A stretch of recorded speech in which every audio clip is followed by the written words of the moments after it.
that long with. I just didn't know somebody put them together and then they just got I think they did. stuck together. I think they did. Yeah. All right, we're on live here. See if we can get some music or something, Rip. It's your day to get all the music together, and all that kind of stuff. Well, as usual, I was late. Whatever. I didn't do any prep. I didn't do any whatever prep reason work. you don't have Starcade, baby. Oh, gotta have Starcade on here. You have Starcade ready. It's like I'm not even in the camera. Well, It's like you might actually be half-ass sitting up. Big gold. It look like a lot closer up on us or something. Yeah, it does. Like our heads are big. Big old mold. We get big heads. Got we big got? head. I wonder, can anybody hear us or see us? I mean, are we even on camera? Let's see if I get my hair in my mouth. Are we even on camera? Maybe. Something looks different, at least on our screen. It does. Are we on? Are we on? Somebody. Just Can anybody hear us or anything? Or we got two people? Somebody say if you can hear us out there. Maybe there's nobody out there. I just know Medium 5's got to go into the doctor for something, for a sinus surgery. So Medium 5, he ain't going to be here. He's getting Medium 5 missing again. Get well soon. Medium 5, he's got sinus, it looks like today. Been got a lot of shit going on, man. Going to send a super chat for Bobby to answer. Please, by the way, Rip, happy my nurse is a pretty and fat. She's fat, Rip. Just for you. Well, now's the time as the medium take over. Get her talking that shit. Get her talking dirty. See if she can talk dirty in 3 different languages. See if you can entice her verbally to remove those clothings and whatever. We want to see some triceps flapping in the breeze. A couple fat rolls on the neck and everything. It don't get any better than that. Forgot to mention Medium 5 is in green. John Tucker in the house. He's in green. That means he's a member of Wrestling with Rip Rogers. Hey, there's an appearance by Frank's Pickle Barrel ass. He's been hiding. Frank's Pickle Barrel ass back in the saddle. And he's in green. He's in green. Widowmaker's in green. He can see us. Thanks, Widowmaker. We got everybody on here so far. Well, Stephen Keys has to ruin the streak. Yeah, Stephen not in green. You're on. Thank you. Thank you. John Tucker's on fire. Widowmaker. Yeah. We can hear you, hooer. Hooer. Calling you a hooer. A hooer. Slipper the Hammer. Frank said Slipper the Hammer. Nobody's on here today. Everybody, I mean, you guys are not nobodies. I didn't mean it that way. I just mean we only have 6 people on here today, Rip. Man, shit's today. Everybody must be waiting on Bobby Fulton. Nobody's here, so we'll plug some shit. Hey, for all you guys that aren't on here right now that are watching the replay, ProWrestlingTees.com. Get yourself a Hustler shirt or a Wrestling with Rip Rogers shirt. What about you going to plug my book or not? Well, I always do that next, Rip, right there. Oh, okay. Right there, the book on pro wrestling lessons from Rip Rogers. Rip's book is on, where's it at, Rip? Amazon.com, baby. Amazon.com. You're just like Dave Marquez, pushing the buttons and everything, producing, directing, and everything. I've still got Tony Khan's personal copy right here. Hey, speaking of Tony Khan, Rip, how about your name mentioned on AEW TV? Well, I guess Tony didn't. I guess he didn't proofread. I told you that they don't. They do what they want on that show.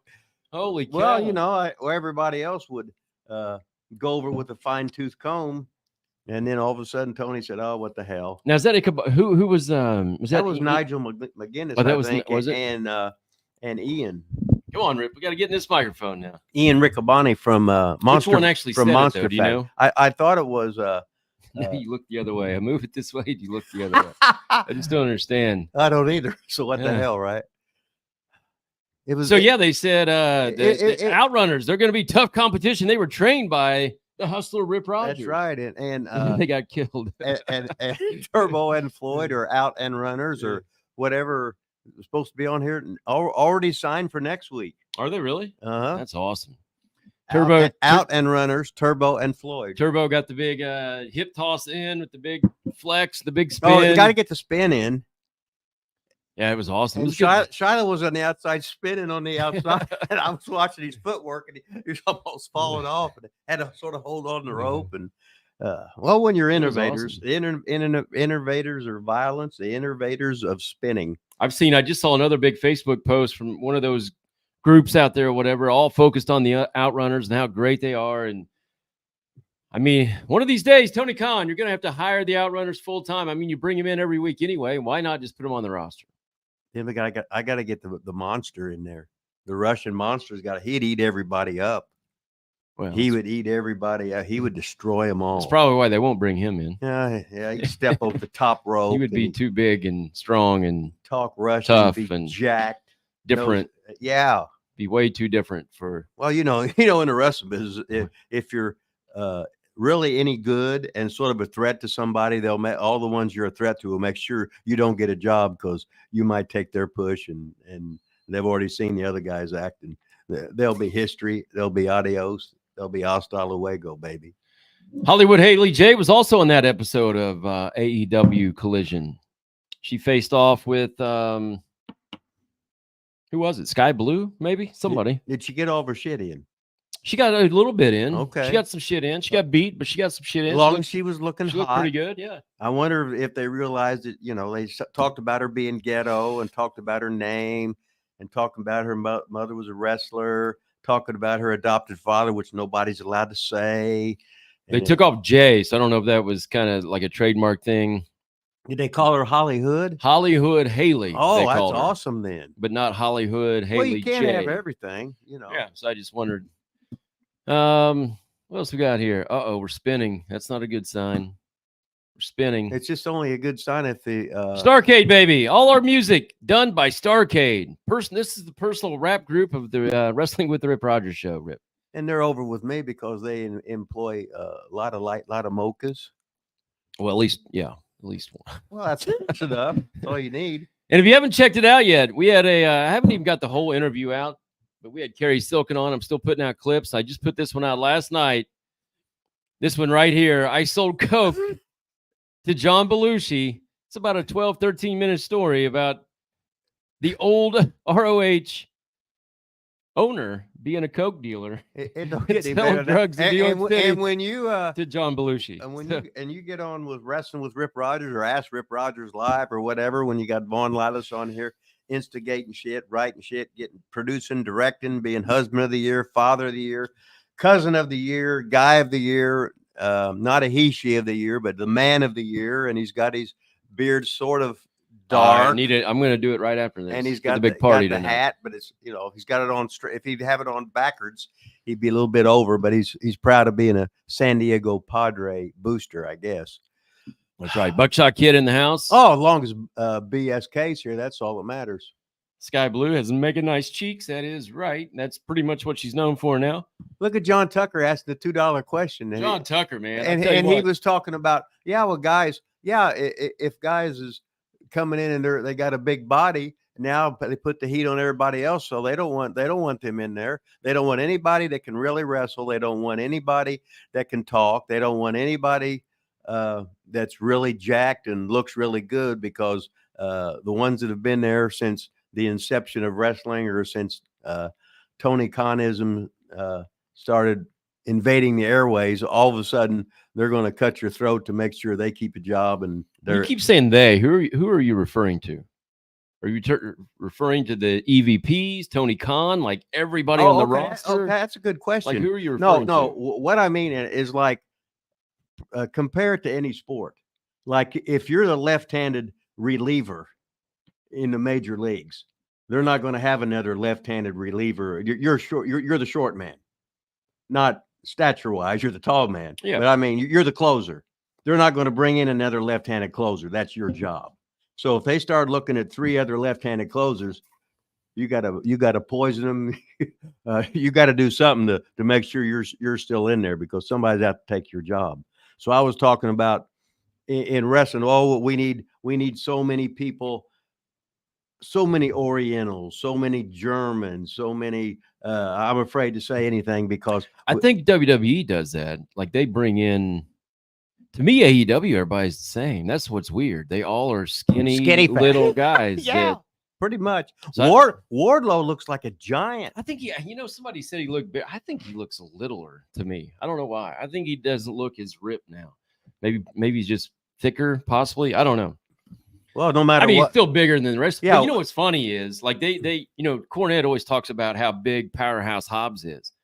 But they had that some dude from the Australia Aussie Open or whatever they're called. And he's a skinny guy, Uh-huh. way tall. Like Hobbs is not very tall. Brian Cage is not very tall. So Right. when these guys are now quote unquote monsters, they really wouldn't have been back in the day of even the early 2000s when it was O'Hare and Jindrak and Big Bang John. And Well, them guys was 6'4". they're all Yeah. 6'4", 6'5", and Right. and Jack. These guys are like 5'10" and Jack. So even the big guys aren't as big as what they used to be. But to answer the question, John Tucker, can you be too big? I think you can, because especially in AEW, because they want all their top guys are pretty little. So if you're big, I mean, I guess you could beat the Giant like Lawler used to. Well, He used to bring in big guys, but that was his deal, like always. Yeah. Here's the thing about being a big guy. If you're a big guy and some little guy's beating you, you're not worth a shit. Yeah, that's true. Yeah, no, we got this 6'8" guy. He's shredded. He weighs 295 pounds, working the guy that's 5'9". He weighs 180. The guy at 180 beats him in the middle. So that guy obviously ain't worth a shit. So when you can wrestle real good and you're a little skinny fat nerd and you can beat people, you're really, hey, this guy's a great wrestler, because look at his body. He ain't got any strength. He ain't got any stamina, but he's in there winning. Of course, the easiest thing in wrestling is to be a smaller baby face, the way Jerry Jarrett used to be. Get the shit beat out of you, but you'd never give up, and you'd barely win, and they'd beat the shit out of you again. People loved him. He was a smaller guy, just like the fans. They all looked up to him. He was a tough little son of a bitch, and he would win, and then he'd almost get carried back to the dressing room, and people loved him because he was a fighting champion. Okay, then how about Lawler? Like Lawler, I mean, I could remember Kamala coming in. Hell, the Undertaker came in as whatever his name was. Bam Bam Bigelow. He'd always bring all these big guys in that were going to retire Lawler, and of course beat them all. So they had to know going in they were losing. So did that just not matter because it was like territories and not everybody could see it?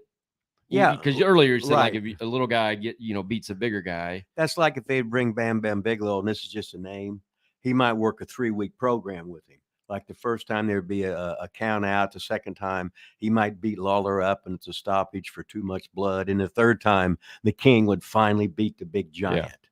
And then they'd bring another guy and do the same thing. It'd be like the $5,000 bounty on Lawler or whatever it was. That's just a wrestling business. Yeah. I mean, of course, they would kill everybody first before they got to Lawler, typically. Widowmaker. All right. Look at that. Shit. Man, we might be able to do this show again next week, Rip, with this kind of money rolling in. Hell yeah. We're on fire. Have you ever put out a workout regimen?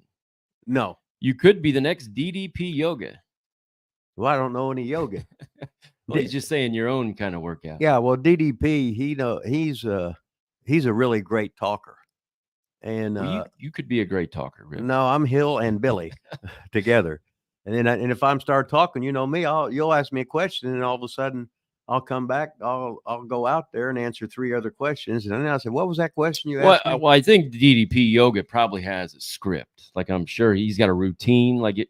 Yeah. If you got a routine, hey, 8 by 10 of this, then you say what you do. You wouldn't really have to not remember what you were. Yeah, we could put out the Rip Rogers, Von Lilas, get healthy, get ripped, get jacked, get women. You know, some kind of program like that. I don't think he wants me in on this. I think just Rip needs a workout regimen.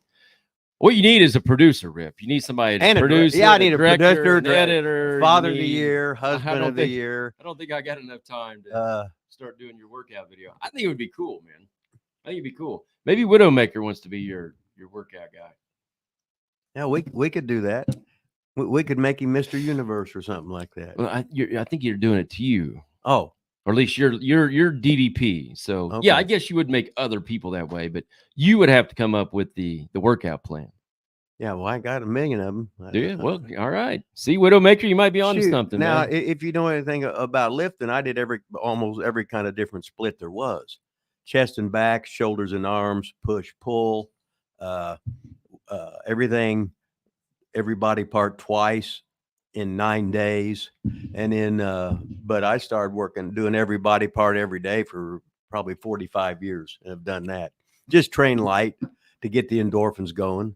Because except for the beer I had with Dylan Bostic, that it cost him $50, and he paid up, or the big shot we had on the show here. 1 year anniversary. Yeah, that was the only that's the only alcohol I've had for golly a whole lots of years. Well, I haven't had any since last night. I'm going to drink a lot more tonight. So I seen a couple cases down there. And hey, well, this is sort of like 8 cases. I think this is sort of like a holiday because the king and the queen are coming in today. King will be at the Lila Studios Oh, this afternoon, God. tonight, this evening, whenever. we gotta get some videos with the king, like shaking his head, being over, and then I'm gonna question him about the home run trophies. I'm gonna call him out on it and see what he has to say. I'm thinking he went to Sears or J.C. Penney and bought the home run trophies and brought it home. He's got people lined up to carry him in on what are those things they put on their shoulders? You know what I'm talking about? I got 4 neighbors that are going to carry, like the kid, carry him into the house. You know what I'm talking about? The thing Yeah. you fit in, and they got 4 people on each side. Yeah, I don't know what they're called, but just the king carriers. King Carrier. John Tucker's in green. He said, check out Talos from NWA. He steps over the top rope and wins. Well, NWA is a little different, though. It's a little different than the rest of them, I think. So they might still be doing that kind of stuff, which is cool. I mean, I like it. What, stepping over the top rope? I think he's just saying they have a big guy that wins matches. They have a big guy that wins matches. What was I just gonna say? Oh, NWA. I thought I saw they signed with CW Network. So we might be seeing the NWA on some national TV. We got some mowers. We got lawn mowers here today. We got leaf blowers. We got leaf suckers. I got the window open. So you guys might hear a lot of noise out there, but too damn bad. Well, too hot. You was all working all morning getting the leaves and everything. You got the big extravaganza, the party tonight. Get the big 50th birthday party right here at Lila man. Studios. Got a live band coming in, Rip.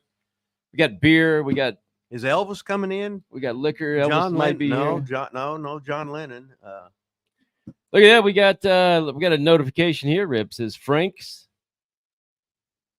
Pickle Barrel Ass is now been a member for 9 months. A 9-month notification. Holy for Frank. shit, on fire. Been a member of Wrestling On with fire, the Rip Rogers baby. for 9 months. It just came in.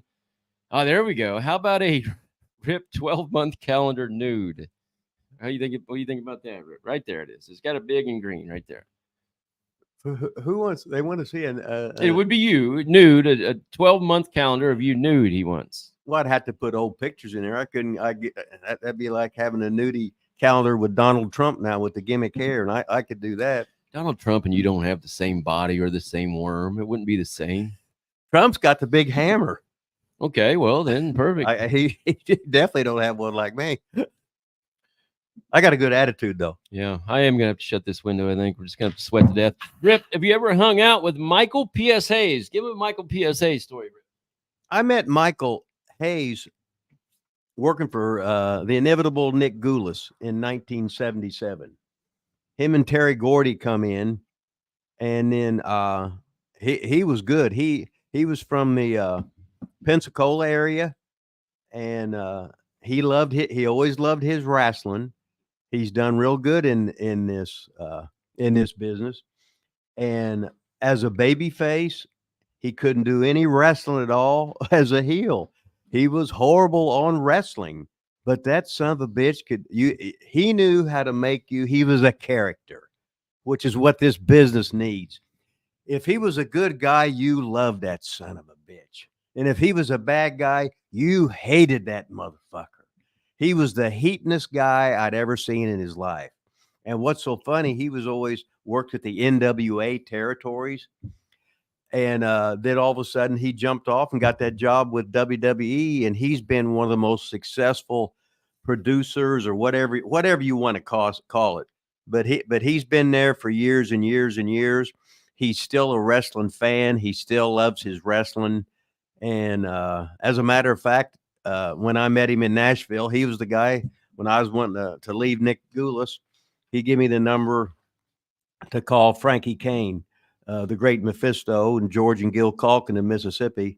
So if it wasn't for Mike Hayes, I wouldn't become Rip Rogers, because Frankie Kane with the Calkins, they gave me the name Rip Rogers. So thanks to Michael Hayes, I'm here as Rip Rogers. I've been Rip Rogers longer than I've been my real I'm name. not sure you ever said that. I That Michael Hayes yeah. kind of got you in, Yeah. or whatever he did. Yeah, him and Terry come in from the George and Gil Culkin territory, which is Mississippi, where they ran every week. They ran Vicksburg, they ran Jackson, they ran Greenville, they ran Greenwood, and they run Gulfport, which is right outside Biloxi. So people always thought it was funny that Michael Hayes, he got fired like in one match or something in WWF or whatever. Yeah, it was. I remember when they were on TV. I saw them one time, and that was it. I said, and then he's been now as a right backstage guy for 20 some years. Well, he was a fan. He really loved the wrestling business. That son of a bitch. Yeah, I know, but he was such like a party. I think it was because they were all partying and stuff. They just didn't fit the WWF. Everybody said they got fired. They didn't fit WWF or whatever when they came in. Okay, yeah. But then how do you all of a sudden have a 25-year run with him after? Okay, now here's the thing. Surely he didn't change that. Like in the wrestling business, I was one of the few. I wasn't a drinker, a smoker, a druggie, but that was the norm in pro wrestling. And everybody I knew would stop when the match was over. They had put stuff up their nose, or they would take whatever pills there were, smoke marijuana, or have to stop and get a case of beer on the way home or whatever. That wasn't me, but that was pretty much everybody else in the wrestling business. But Mike and the Freebirds were sort of open about it, that they were that they were a party animal. They were young guys. Yeah. When I met him, Terry Gordy started wrestling when he was 14 years old. So them guys were great workers. When they had the Freebirds with Terry and Mike, and then they put Buddy Roberts out there. Terry was the killer. Buddy Roberts was the quarterback out there, and Mike Hayes, what a heat getting son of a bitch. And they drew big ass money, and they drew big things in Dallas. I loved him. Getting Ripped with Rip is the name of your new workout thing, Rip. Who's my new general manager? Getting Ripped with Rip. I think it was Widowmaker. Okay. Somebody got John Tucker, happy birthday. Yeah, the big 5-0, baby. 5-0. Technically, my birthday is Sunday, but we're partying tonight for it. Let's see, where are we at here? I'm lost. NWA, where the sheep run scared. I don't know what that is. Prime of Life. Yeah, that's right. I'm in the Prime of Life. Yeah, you're 50. I'm on the what do you call it when it's the last days of your life? The decline? The decline, the last. We're in the ninth. I'm in the ninth inning, in the ninth inning. If I make it to February, I'll be 70. Oof. So a big 7-0. Good luck. Yeah. I'll probably croaked. Frank must be talking about the calendar, 1 inch a month. So I guess you need a 1 incher for January and a 12 incher by December, apparently. Widowmaker, $5 smiley face. Maybe all right. Birthday. That could be a birthday. That could be. Could be a birthday donation. It's contributing towards the 50th. Contributing towards the birthday, getting an extra cake, extra icing on it, so you can get a little. Pull your pants up higher, but then you get a little extra cakeage there. So that'd be awesome. Thanks, man. He said he sent a happy birthday wish, deleted the comments. All right, man. Appreciate it. Thank you.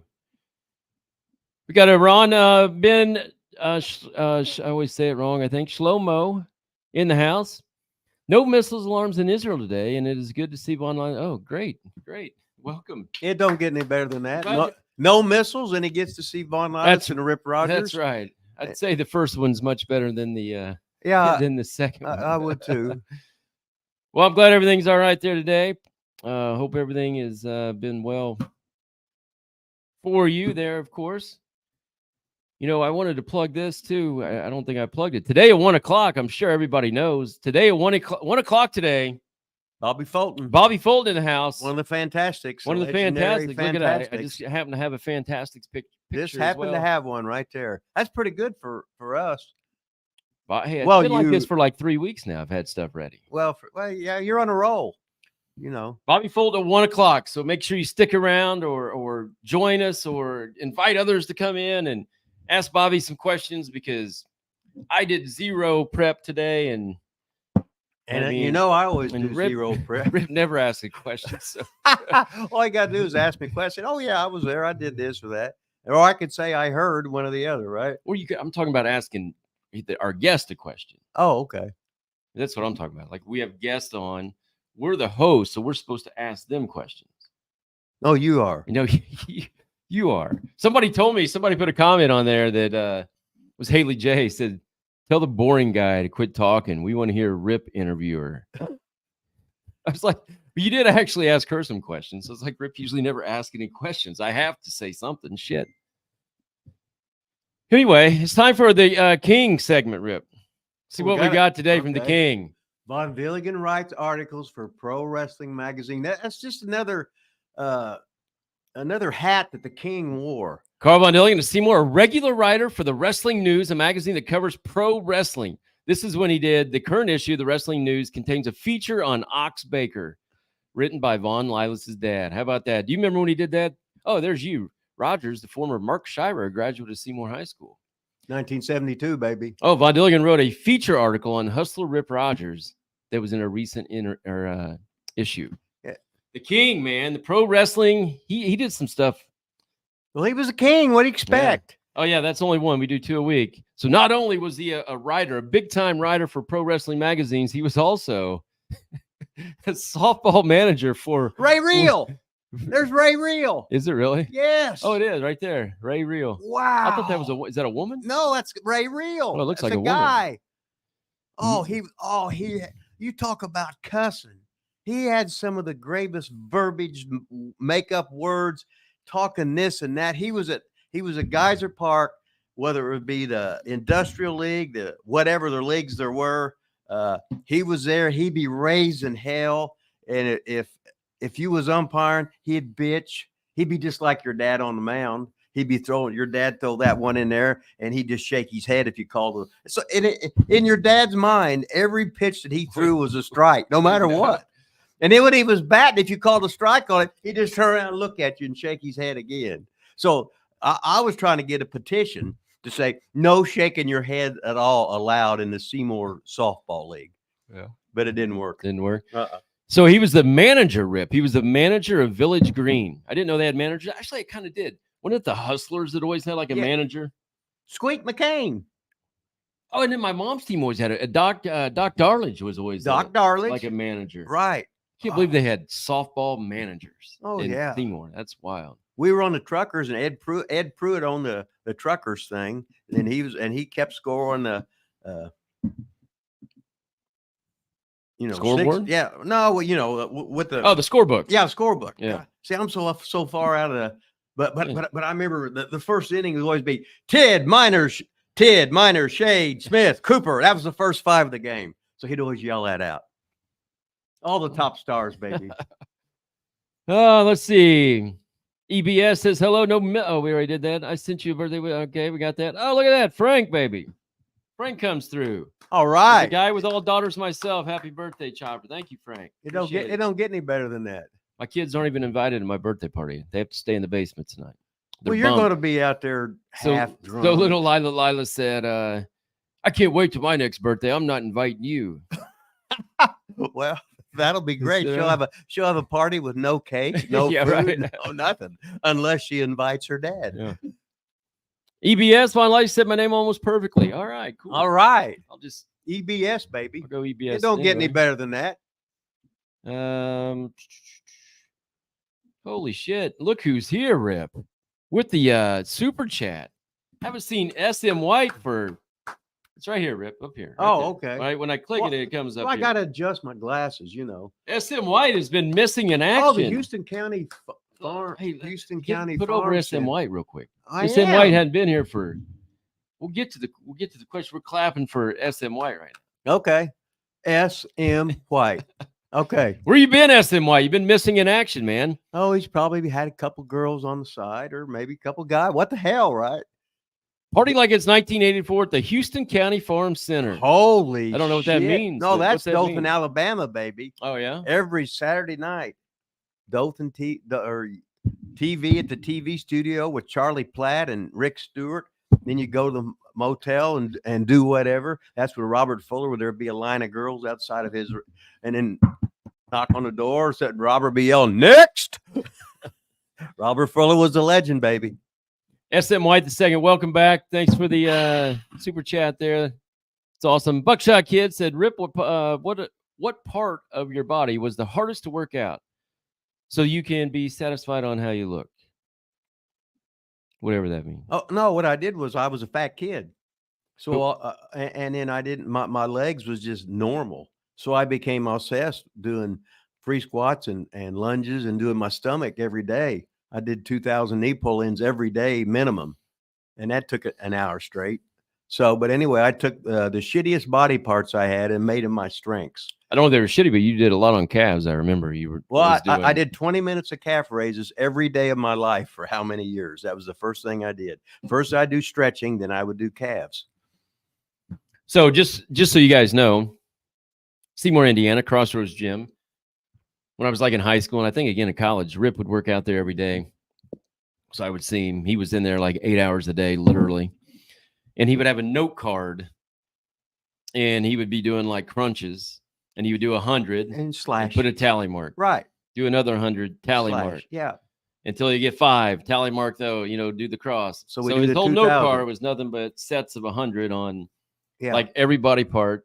Then he'd be on the stepper watching Jerry Springer for an hour or two, but then you would end it with like a rally burger.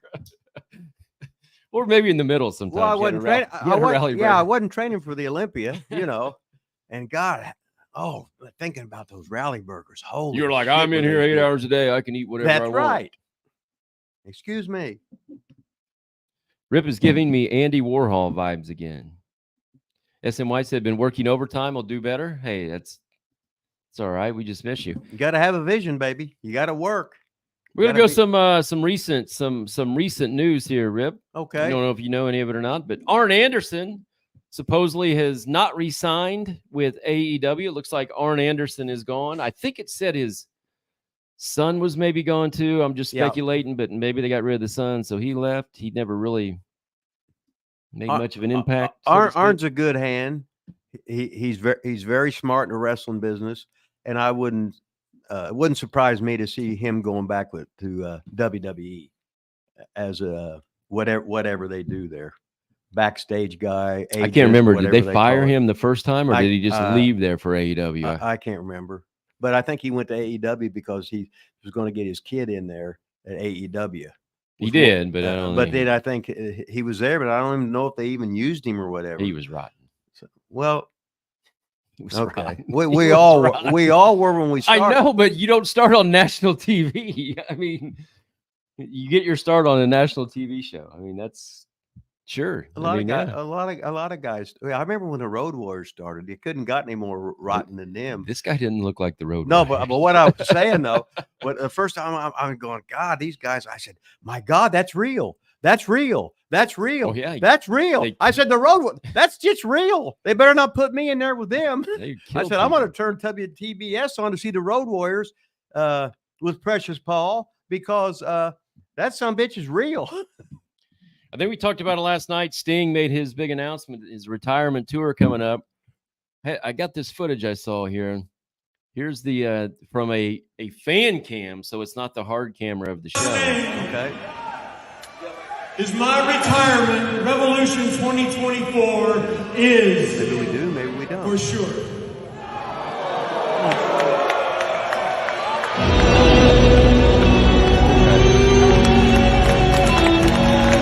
I just wanted to show you that's all empty over there. I mean, that was what I think Dynamite, like one of the main show, I believe. Where was that at? No, they're all like that. Like, I don't think it matters anymore where they're at, but no, I don't. So that was his thing. And then this last week, guess who came out this last week? Oh, Flair's all elite now. Yeah. All right. Did you know that? Yeah, I seen it on the internet. So I just caught a glimpse of it, but like Flair came out. It's my understanding Sting and Darby are going to take on 3 other people. I can't remember who. And they're going to try to find a partner. Well, is it not going to be Ric Flair? I mean, is that? I didn't understand why Flair was there, and then they were trying to do a thing, but then they never asked Flair to be the partner. Maybe I'm way off on that. Well, but just none of it made sense. Well, maybe Tony's going to story tell a little bit. And Well, do some big angle. Wouldn't the story just be that Flair's the partner? No. I mean, You got to build it. there. No, there's got to be a reason. He's already out there. Well, it doesn't matter. There's got to be a reason for it. That's like Edge says he's not going to wrestle Christian, but everybody knows, unless Tony's a total idiot, that Edge and Christian are eventually going to wrestle. I mean, so well, you know how it is. You know, Tony does what he wants to. It's his show. He'll take his ball and go home. He can hire whoever he wants to, and you will like it. You will laugh at his jokes. You will put him over, and you will get that check with really no responsibilities. And all you got to do in any job is do what the boss wants. What do you want, Tony? Oh, I need to see this big move, and make sure you go, oh, I can't believe he kicked out, and make sure he did this, and make sure you get this cool move in like this, and do a lot of false finishes. We got to fool the fans. It'll be awesome. Great. I'll do that. And the check will be right there. So what the hell, right? Yeah. Frank says, how's the bowling in Seymour? I'll tell you what, Frank, the bowling used to be awesome in Seymour. Oh, it was the greatest thing ever. I was in the Tribune, the standings and the stats and the leaders. Man, the bowling. There's no bowling alley in Seymour now. Well, see, none. There's not one in Seymour. Hey, how can you not have a bowling alley in That's Hillbilly right. Seymour? We used to go to the bowling alley during lunchtime and play the pinball machine. And then and after school, we'd go over there, and all the hoods would be over there. The Vogel boys would be over there. Russell Waite would be over there, and guys would be threatening to get in fights and everything. And then you could go, and they had like 10 lanes. But you go out to Freeman Field in Seymour, and they had the Starlight Bowl, and I think they had 20 lanes, didn't they? But it was twice as big. But BJ, that's the only one I knew. Yeah, I BJ Lucky Lane used to be catty cornered from St. Ambrose, my grade school. Like if you were looking at the back of the school, over there to the left, Carter Street. Yeah, whatever the hell that was. It was gone, I think. Yeah, when I was around. Mud Show Mark said Brock Anderson looked like hell. Arn Anderson was fired. Mud Show says this is all alleged. I'm just repeating what somebody else said. Was this the guy who somebody worked and they were drunk or something? Arn Anderson was fired from WWE after he allowed Alicia Fox to wrestle a house show drunk. Is what Mud Show said. So somebody stooged him off, is what it was. Or she just got busted, and then they said, who was the agent? Yeah. Oh, Arn Anderson. All right, we'll fire him instead. Yeah, they don't want to fire the girl. We can get any guy that can be an agent. Okay, what the hell, right? Widowmaker says, Rip, did you ever wrestle Dirty White Boy Tony Anthony in Smoky Mountain Wrestling, or anywhere else, I guess, for that matter? Yeah, I worked with Tony. Tony was a good wrestler, but he was one of those guys that was trained by the great Rick Connors, along with Ralph Derryberry, who was Big Boy Williams, and Rick Connors he looked like an old drunk. And then I was in Mississippi with him. It was me, Izzy Slapowitz, Big Boy Williams, who was Captain Cock, Ralph Derryberry. And Ralph, I used to go out with she was sort of married and sort of a nurse. And Ralph would be sitting there peeking in the window. And then when I left, he sort of blackmailed her, so she'd have to start seeing Captain Cock. But what the hell, right? Wow. Little action. Nice.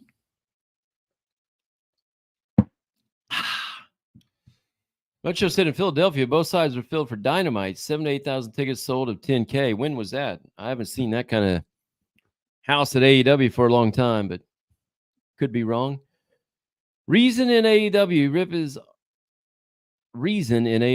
is optimist today. Rip always is the opposite of whatever I say. If I shit on AEW, well, we got to. He just thinks they're the greatest thing ever. Just think if you had Shannon Sharp on there with whoever's his nemesis is or whatever, right? And they agreed on everything. Oh, what a great match. Oh, yes, it was the greatest match. Did you see that cool move? And they had all those false finishes. I think we can agree on some stuff. Oh, okay. I agree that my Fernum Durman is got a good attitude. It's got Not much length, but above average girth and a big vein. So what the hell? Have you been in talks with Tony Khan Me? at all? Is that why you've been kissing AEW? Are you just trying to get the Russian Monster in and I just want to get the Russian the Monster Outrunners in and the Outrunners everybody in. else in? But I don't really want to say that because then they might just do it just to get me. They probably won't put them in. That's what I mean. But the Outrunners spin so good, and they can spin to the left. But they're multilingual, by whatever either way, so they can go. They're ambidextrous with their spin. They can spin to the left or they can spin to the right. So they're really talented. 20 minutes. Bobby Fulton joins the show in 20 minutes. I think I had another video here I wanted to show. This is you, Rip. I think I just put this out, maybe, or maybe I'm putting it out. I can't remember, but I am appalled from this video. You're appalled? Can't believe you ever did. I can't even believe I'm showing it. We may get kicked off YouTube for this thing. I don't know. But I tell you what, it's my birthday. I'm going to show it anyway. I just can't believe you'd ever do something like this. Is it me? That belt belongs to me. Oh. I'm the real Southeastern heavyweight champion. You're a girl, because I'm a man. This is my baby. first night in for Fuller in Birmingham, Hey, Alabama. whereby? You come 3,000 miles. I'll tell you something, brother. You come 3,000 miles for nothing. Now watch Miss Linda. Miss Linda, look, you shoved. Boom. Hey, hold on. We'll be back. You shoved my valet. That's. We'll be right. Adrian Street was pulling my hair. He was pulling my hair. Wow. You think you could do that today? Yeah, You do? sure you could. I don't know, man. I don't think you could. Well, then we could have wrestling matches like. Well, when's the last time you watched wrestling and saw a girl get decked by a guy like that? Besides those phony intergender matches. Oh, I don't allow those. I wouldn't. I allow know, but that's not the question. Okay, really. I haven't seen a phony intergender match. Okay, so I won't watch them because I get all right, hot. but that's not the question. Have you Okay. ever seen a guy deck a girl on TV like that lately? Not lately. 'Cause I don't Okay. watch wrestling on TV. So Well, right. I'm sure that if it happened, somebody would send it to you. Check this out, Rick. Okay. Let's Whoa! Who hit him? That was you.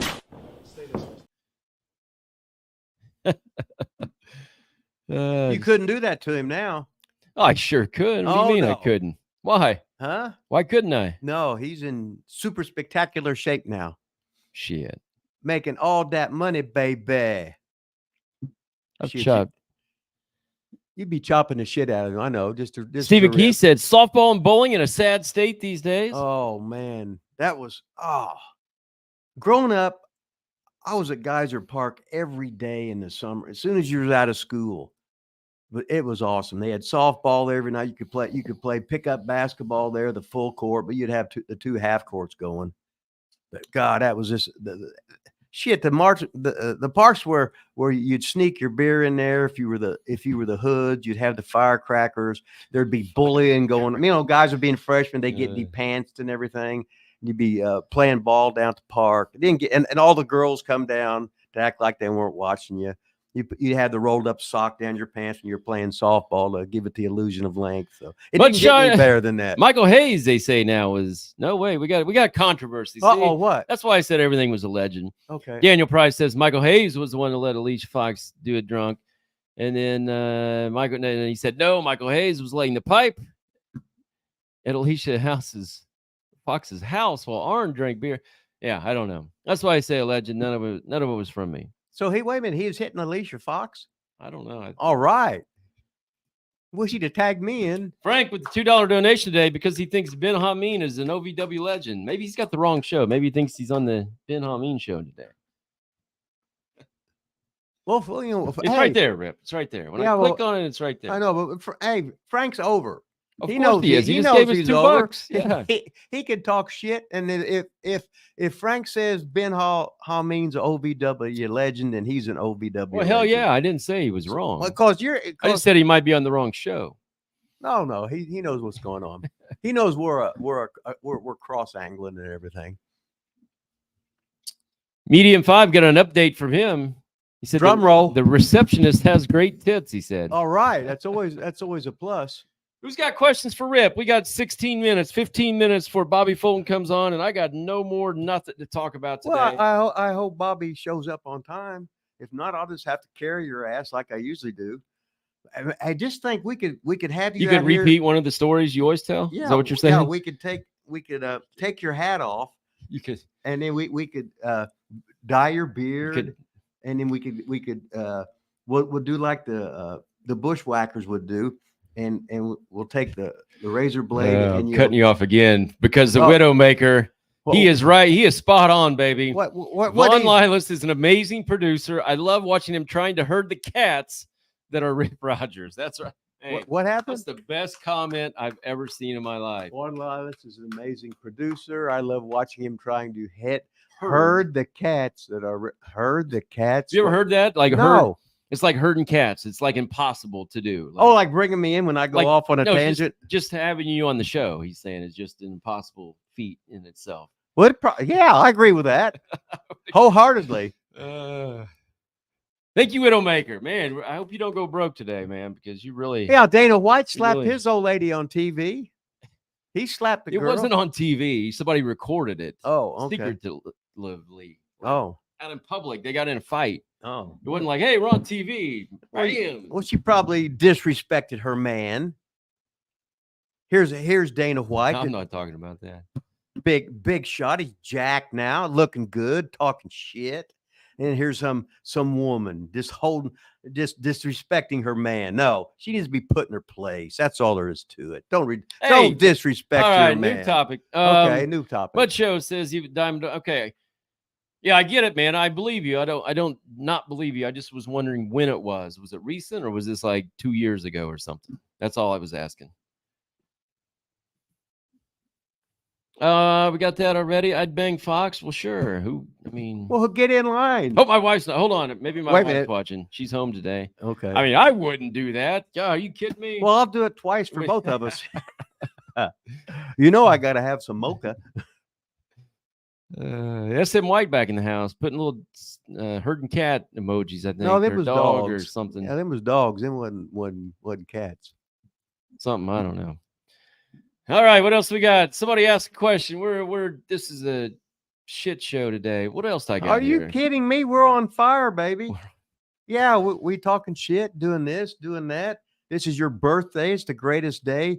You're only once in your life are you 50 years old on one particular day. You got the leaves done. You got all the food out getting thawed and whatever. God, you can't. It don't get any better. You got the king and the queen, King Carl and Kathy coming over today. You're going to get drunk. You know the king is going to be getting drunk. He's going to be start telling stories.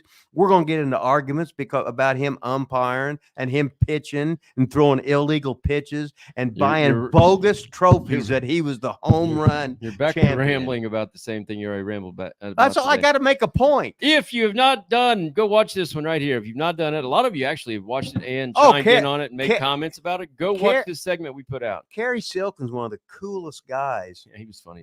I've ever listened to. We got to go out there and just hang out with him and see what kind of trouble we can get into. He was good. He was funny. That's, just think if we would have went out there on your 50th birthday. Well, I don't think I'm going to spend my 50th birthday with Kerry Silkin. Probably. Why not? You want a younger, more attractive man? I've never even met the guy. I'm probably not going to go, hang out with him on my 50th. Why not? I just think it's weird. Well, everybody's got, everybody got a little bit of weirdness in them, It's going to have something. Where was it? Oh, we already showed the Ben Hameen. I thought I had another Ben Hameen clip on here, but it's the one we've already seen multiple times. He's doing out here. We're down to the final two. Electrico, Mason Rage. Electrico. Derby City Wrestling. We're going to find out in this high-intensity battle royal. Hey, look at Von Lilas. The insurgency next week will be Electrico, Mason Rage. Who will he choose as a partner? I can't even concentrate. We got practically the entire DCW locker room emptied behind us. Von Lilas enjoying his bachelor party from earlier this evening. He's going to be getting married later tonight. The insurgency showed their dominance. Mason Rage showed his intensity as he decimated the competition. Andy and the Vane's out middleweights there now. kind of Andrew Vane's humiliating out Andrew Vane. As, Ray Ramsey, the referee. as Electrico, Got time for Mason everybody to Rage go down square to off, ringside. collar and elbow tie up. Mason shrugging off Electrico. And ladies and gentlemen, pure chaos here tonight on Derby City Wrestling. I had nothing to do with Chico all the women Alvarez. after me. The DCW locker room beginning to empty. Here they There's come. Bang. Electrico going behind, trying to sweep the leg of Mason Rage. This is the second time these two have done battle here tonight in the Davis Arena. And I tell Gotta you, get on the you same see the page. chaos Surely. ensuing behind Girls us. getting that camera And we time. are in the midst of a Man, high Davis getting intensity over. Jimmy battle royal, the Baltimore final two, calling the Electrico action. and Mason Rage as the DCW locker room surrounding the ring. Anthony Bravado. All right, I think What are they saying?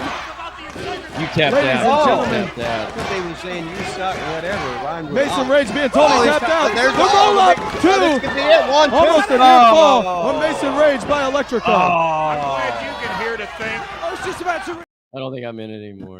Screw it. All you wanted to see was you. Well, yeah. we You're a got some- You're a narcissist. we You, may wanna, have you just some- want to see we yourself. have some That's more the big word. comments.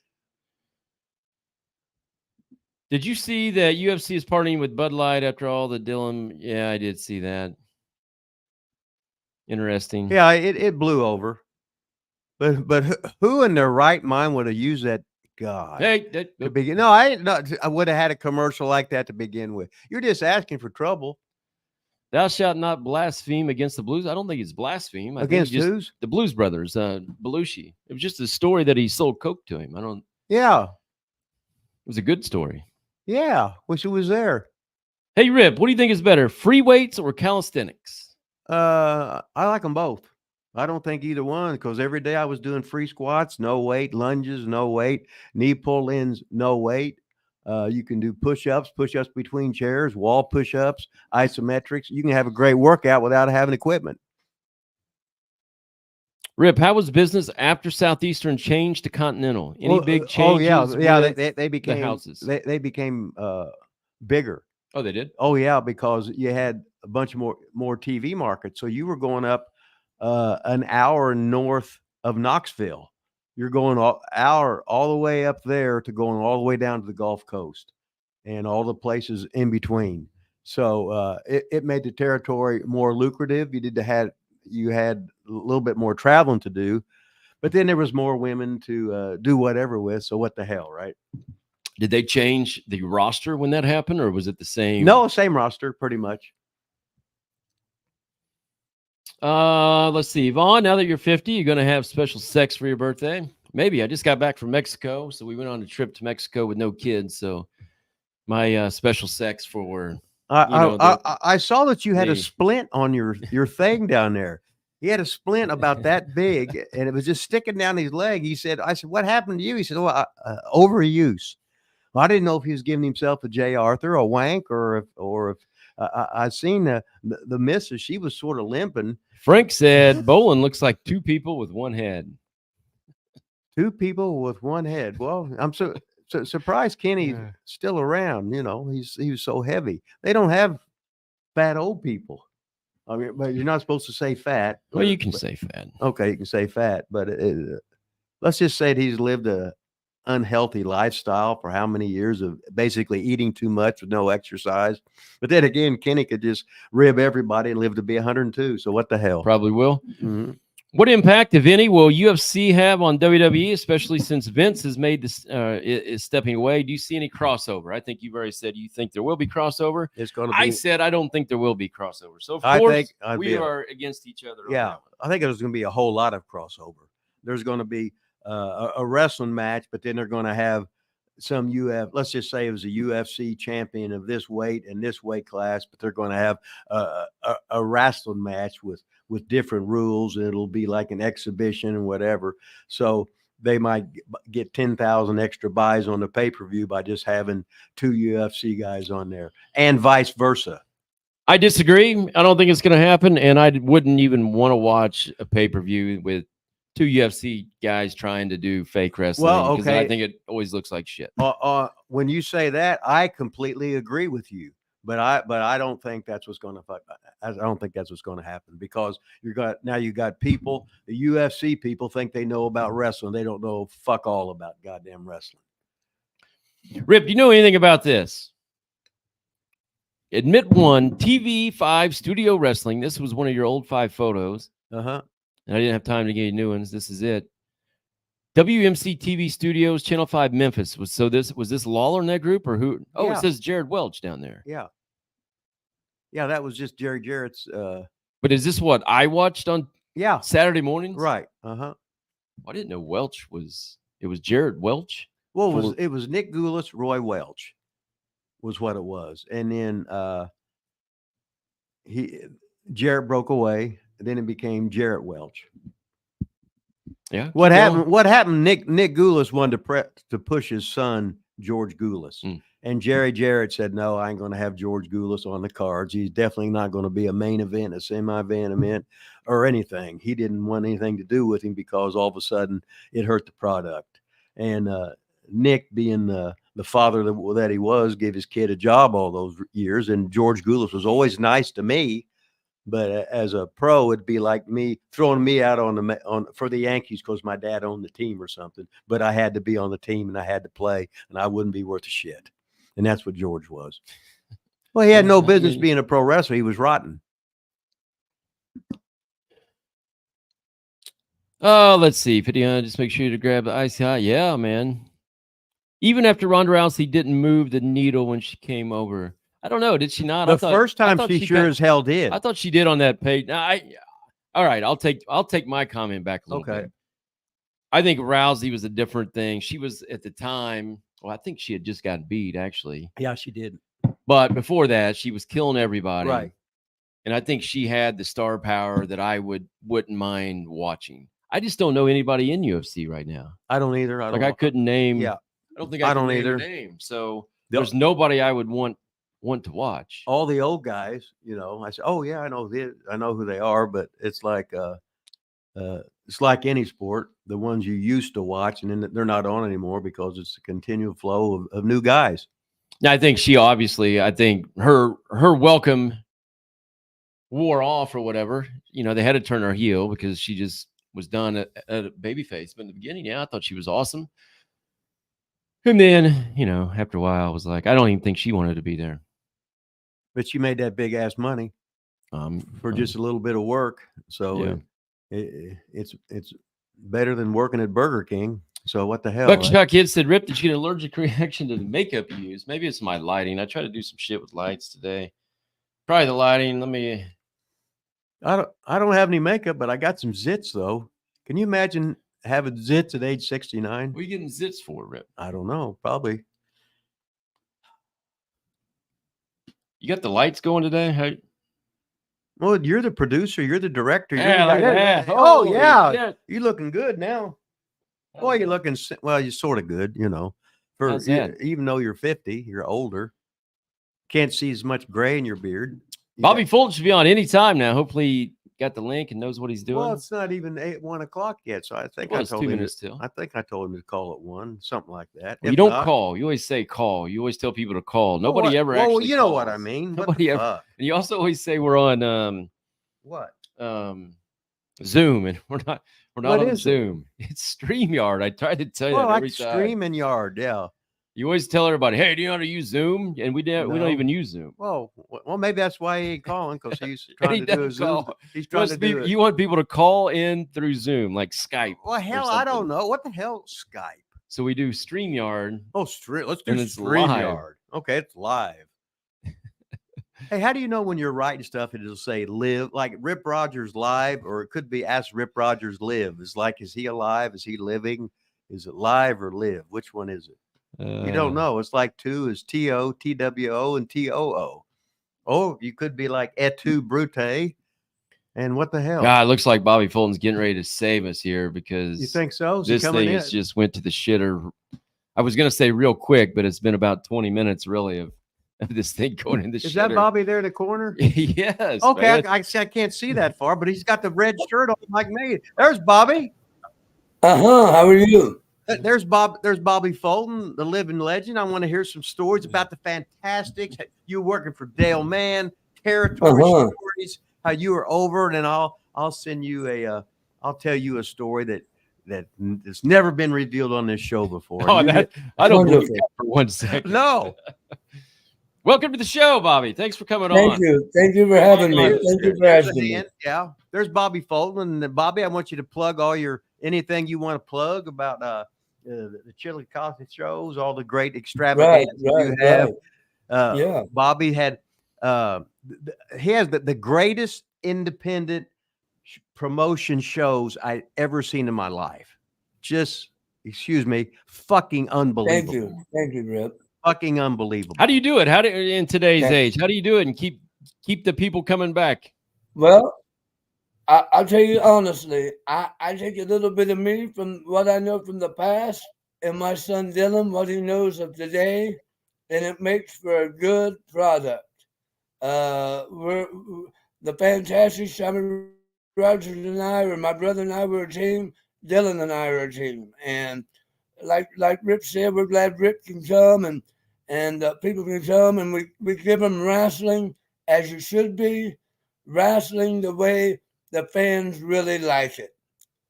We have the wrestlers come from two different parts of the arena, and it's just like going back in the old days to me. I think, Rip. I don't know if Rip can agree or not, but I feel that's the kind of product that we produce there for our Chili Coffee shows. I only like old school wrestling. I can't watch today's problem. It's a shit It's show. hard. I can't do it. It's everything you were lectured to for years and years and years not to do. Right. And now they do it. So yes. I just can't do it. Right. Well, that's awesome that combination keeps everybody coming back. I was going to say, what keeps you bringing Rip back was really the well, because really we need Rip. Rip is one of the hinges on the door. We can't open the door without the hinge being there. And Rip has been, I don't know if you know this or not, but I've known Rip since about my second match in the business in West Virginia. It was probably my third match. I was going down to West Virginia to wrestle, and all of a sudden, Billy Coleman came walking in with a guy on crutches and another guy by the name of Hoss Swede. And Rip was the guy on crutches. He had went and did work for the WWF television, and I think Torres and Naga threw him out of the ring and messed his leg up somehow. So a curly-haired, well-built Mark Shire was on the show, but he was on crutches, and I wrestled Big Hoss Swede that night. I think that was in August of 1977, because my first match was in June.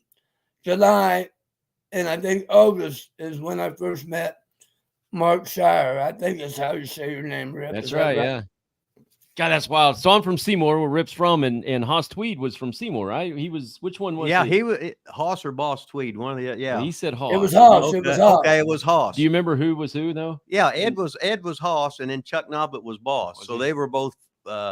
Ed was a wrestler at Concordia Teachers College, and he was a school teacher at St. Ambrose. Was he really? Wow. Yeah, a Lutheran, a teacher at St. Ambrose, and then because that's when they sort of had the police escort me out of the building because they had me work heel. I never worked heel before. Hell, I still wasn't even smart, so I'm just doing stuff. Hell, I seen guys on TV do shit, right? I watched Captain Lou do this, Bobby Heenan do this. So I said, well, hell, I'll just do all that shit of getting my shit in, because I might be croaked tomorrow and I might be out of the wrestling business. So I got to go out there and do all that stuff. I guess I went a little bit overboard because I didn't have a clue what I was doing. I just knew that Coleman said, and I went to his house in Akron. It looked like the Munsters' old house. He said, well, my plane's being repaired. And he said, my Cadillac's in the shop, so we'll have to take your Pinto. I remember that Pinto. Was that your Pinto? Yeah, that was my Pinto. I remember. I was going to say a Pinto. I remember seeing Bad Billy Coleman pull up in a Pinto. Yeah. And I thought, man, my future's so bright. I got to wear shades. So this is when you got hurt? I've never heard this story that you got hurt. I don't think I ever told it or not on WWE. here. Do you remember how you got hurt? Oh yeah, I was working with Tanaka and Fuji. I was worked Allentown one day, and then we was at Hamburg. Hamburg. Okay. Yes. Tanaka and Fuji, and all I did was get up, and my knee exploded. That was my bad knee I'd hurt in football, and it was always ready to go. And all I did was get up, and boom, and my knee exploded. So I ended up having to have knee surgery. And years ago, this was before arthroscope, so they'd have to cut you open the whole way, and something that you could be out maybe 2 weeks now.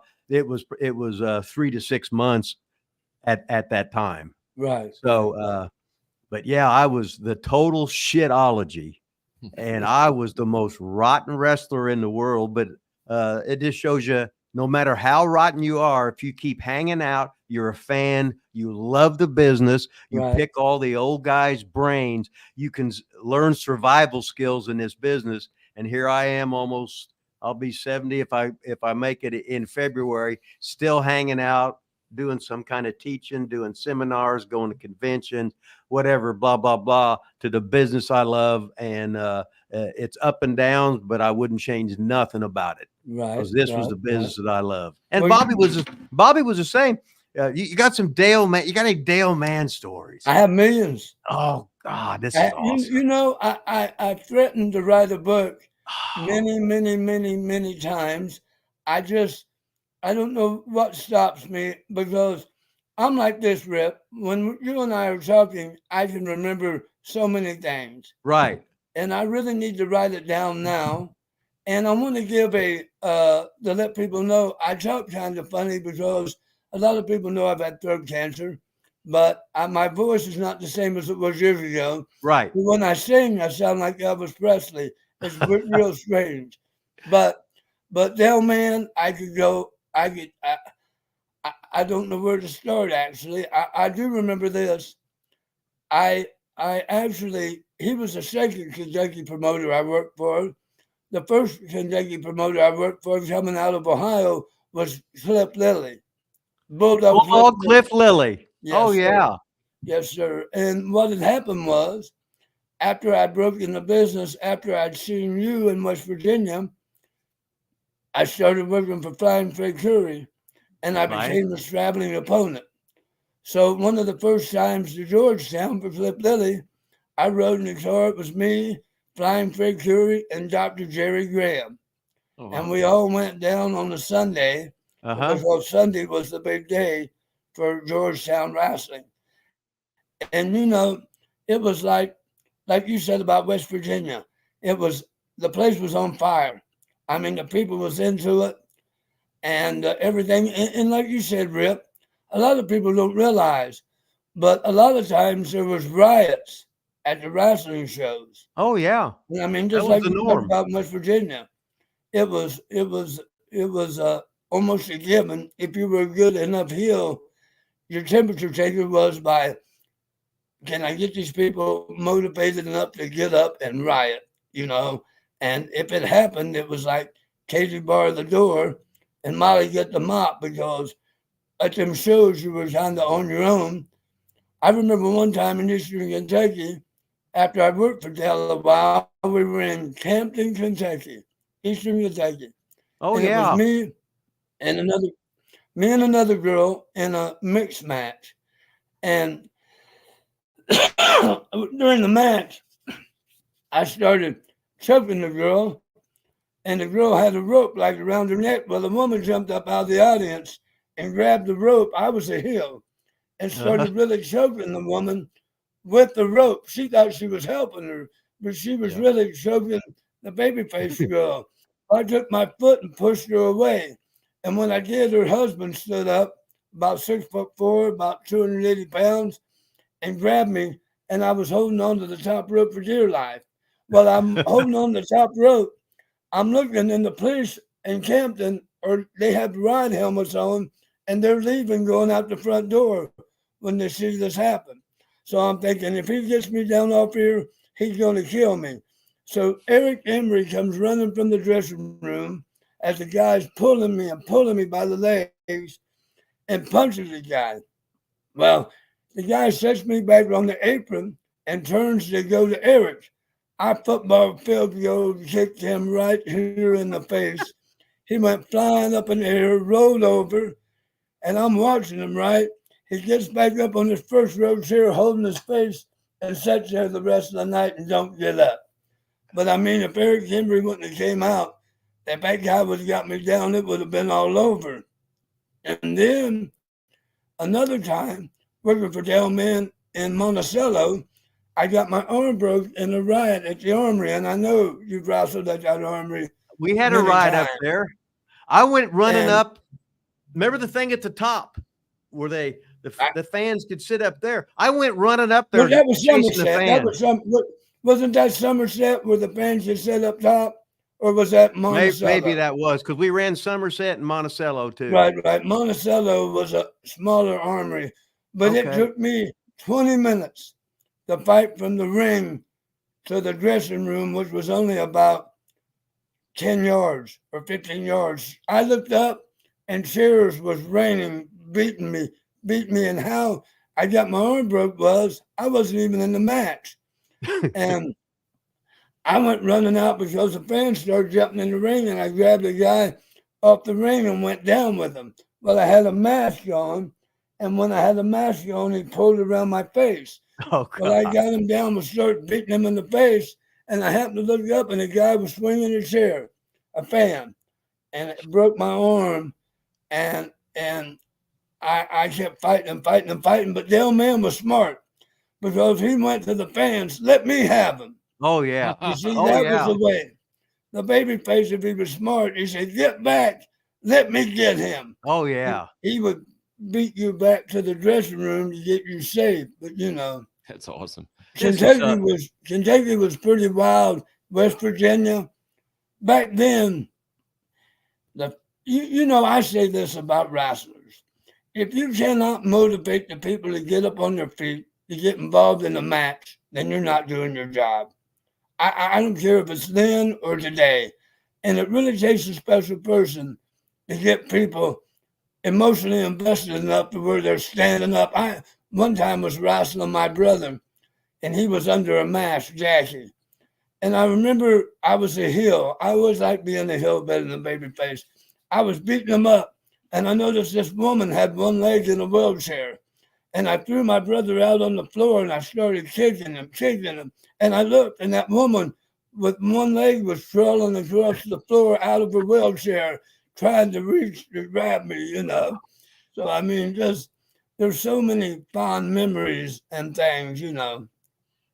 Hey, this is sort of funny. The first show we ever ran at ICW, we had a 3-day loop. The first one was Campton. Right. The second was Sawyersville. Right. And the third show was Jenkins. Right.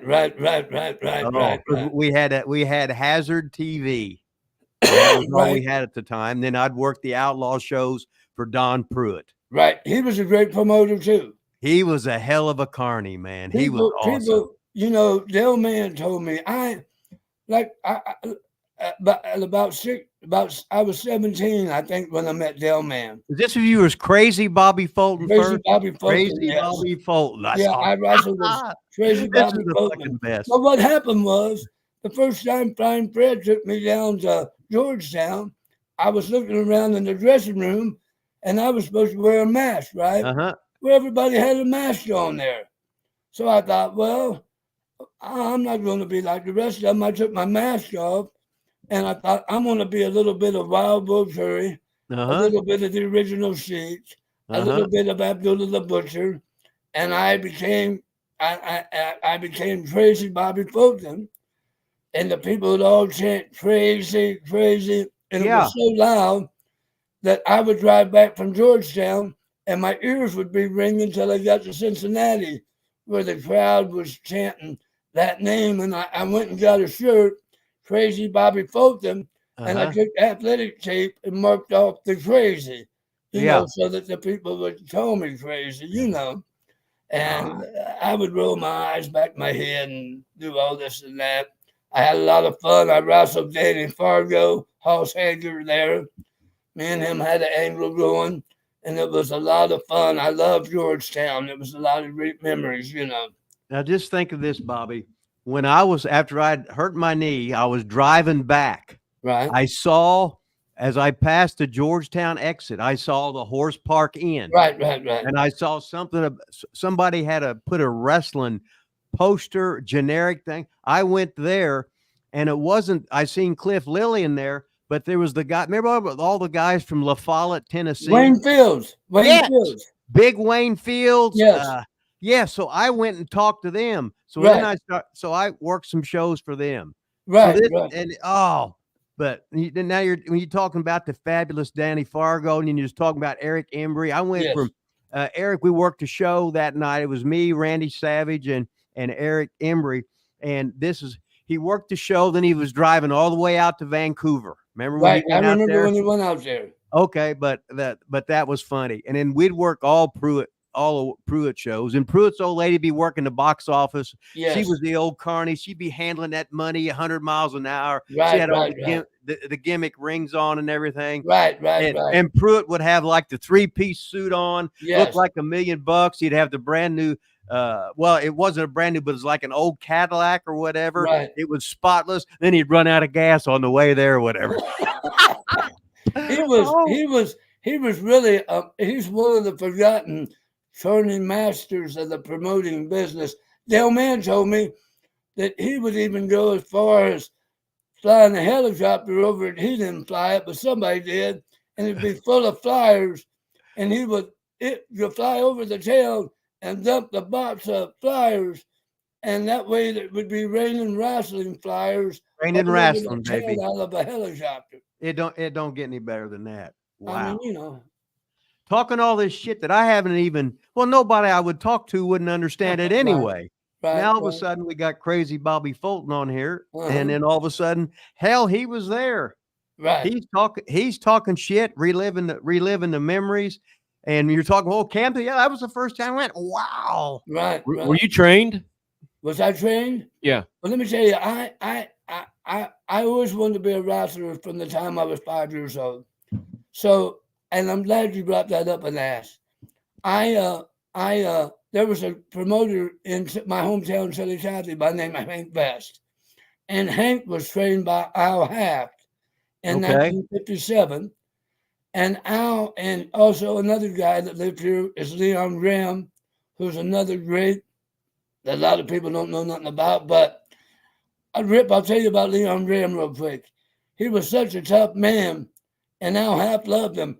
Charles Yachts refused to do anything with Leon Graham. He was scared to death of him. Really?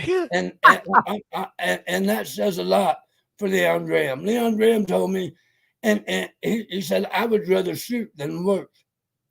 And even Sandy Scott told me years later, he said, Leon Graham wouldn't do business with us. I said, well, what happened? He said, well, me and my brother was passing through the territory, and he said, we're going to beat you 2 straight falls. We're not going to split falls. And I thought, well, Sandy, that's business. You're just passing through a territory. Why split falls with you, and everything. But what happened was, at about 12 years old, I started helping them set the ring up on shows and stuff. And back then, just because I was part of the ring crew, they wouldn't let me in the dressing room. They didn't talk out of school. Those guys came in dressed like businessmen. And back then, a lot of the shows was only 3 matches on the card, and they were all 2 or 3 fall matches. Right. So that meant there was only 8 guys. But I would set the ring up, and what I would do, you asked if I was trained, I would set the ring up and help as fast as I could. Then I would get in that holy grail, that wrestling ring, and get in there and roll around, just hit the ropes myself. Practice, And we had a little cabin out in the country where my mom and dad had a place. And the floor gave a little bit. So me and my friend would go in there and wrestle. So I didn't have any real schooling. I had on-the-job training. And when I really got with Flying Fred Curry, it really lifted me up. Fred was a great baby face. His father, Wild Bull, I I was wrestling Wild Bull and Flying Fred, teaming up with Dr. Jerry Graham at 17 years old. Oh wow. You know, I mean, and those guys have been on top. Bull for many years, Fred for years. I got a Dr. Jerry Graham story for you, Rip. So me and Dr. Jerry Graham are on our way to Georgetown. So Fred drops us off at the hotel up on the hill. Do you remember that? You remember the hotel up on the hill? Yeah. From the horse park game? Yeah. I think it was called Scottish Inn or something. So me and Jerry Graham gets out. Jerry's got a bucket of Kentucky Fried Chicken with him. And all of a sudden, we get to the pool. And Jerry said, I want to swim. And I said, well, where do you go change your clothes at? And we can see the horse park inn right below us. He said, I'm going to take them off here. Well, Jerry takes his clothes off. There, the only thing he's got on is his socks. And he jumps in the water. And he's floating like he's sitting on a float, but there's no float. He's got a bucket of greasy chicken, and he's eating that chicken floating around. And he says, jump in here, Bobby. And I'm thinking, man, I ain't jumping in there. So I reached down to touch the water to see if it showed. And somehow he pulled one of his socks off his feet and threw it at me and wrung it around my neck. But I never jumped in the water. But that was amazing. I mean, you know. Floated with no float. Now this is the original Dr. Jerry Graham. Yeah. The 400-pound man. Right. He was 400 pounds. So even though he took his pants off in public, nobody could see his penis or nothing anyway. He had a built-in shed over top of it. So, you know. Jerry, the original Dr. Jerry Graham, that was Vince McMahon's favorite wrestler. Yes. Junior. Yes. Junior. Yeah. Uh-huh. And guess who else would ride with us to Georgetown? Beautiful Bobby Harmon sometimes. Oh, yeah? And how old was he? Was he about 6'3"? Yeah, he was tall guy. He was bigger than all the wrestlers as a manager. Yeah. Tall, slim guy. He was also Ernie Roth's better half for a long time. But you know, I was around all this stuff at 16, 17 years old. And I mean, these guys have really been around the world, worked on top. I mean, knew their stuff, you know, businessmen, you know. It was amazing. That how you got to West Virginia then? Just through connection? I'll tell you how I got to West Virginia. Back in the days, I would read the wrestling magazines.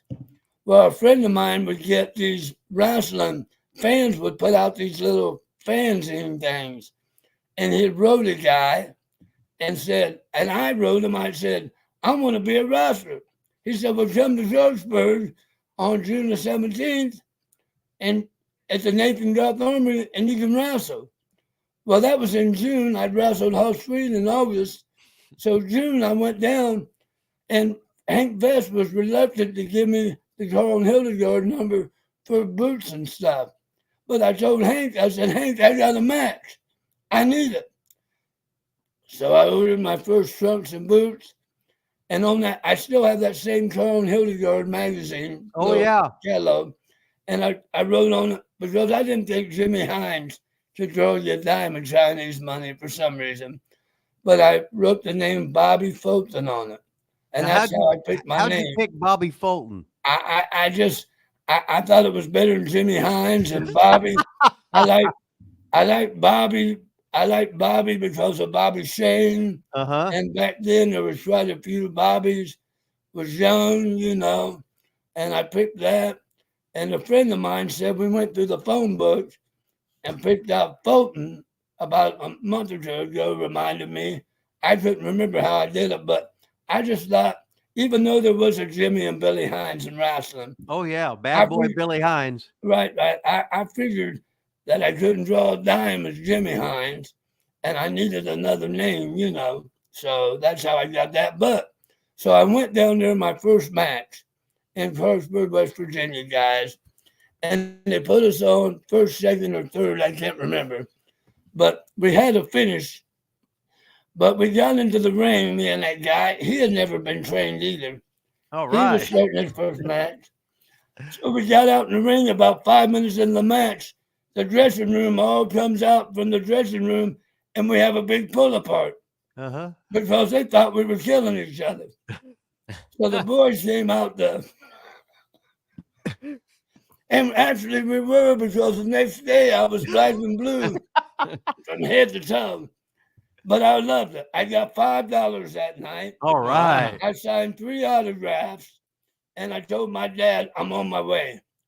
My dad had to drive me down there, right? On the way down, I said, Dad, if this ends up not being on the up and up, I'm not going to do it. He said, son, if it's like people says it is, then stay in it. You won't get hurt as bad. Yeah. He said, but my dad, Ray, you remember Ray Stevens, right? Of course. Ray Stevens lived in my hometown. Wow. And as a matter of fact, my dad went to school with him a year. And there's a woman in town that still lives here that Ray Stevens would babysit for when he was like 15 years old. And as a matter of fact, she knows one of the ladies that does the stand for the Pro Wrestling Hall of Fame there. Mm-hmm. I don't know if you've ever walked over there and looked at that, Rip, or not. Have you ever walked over there and looked at that table at our shows? No. You need to. There's a belt there from 1949.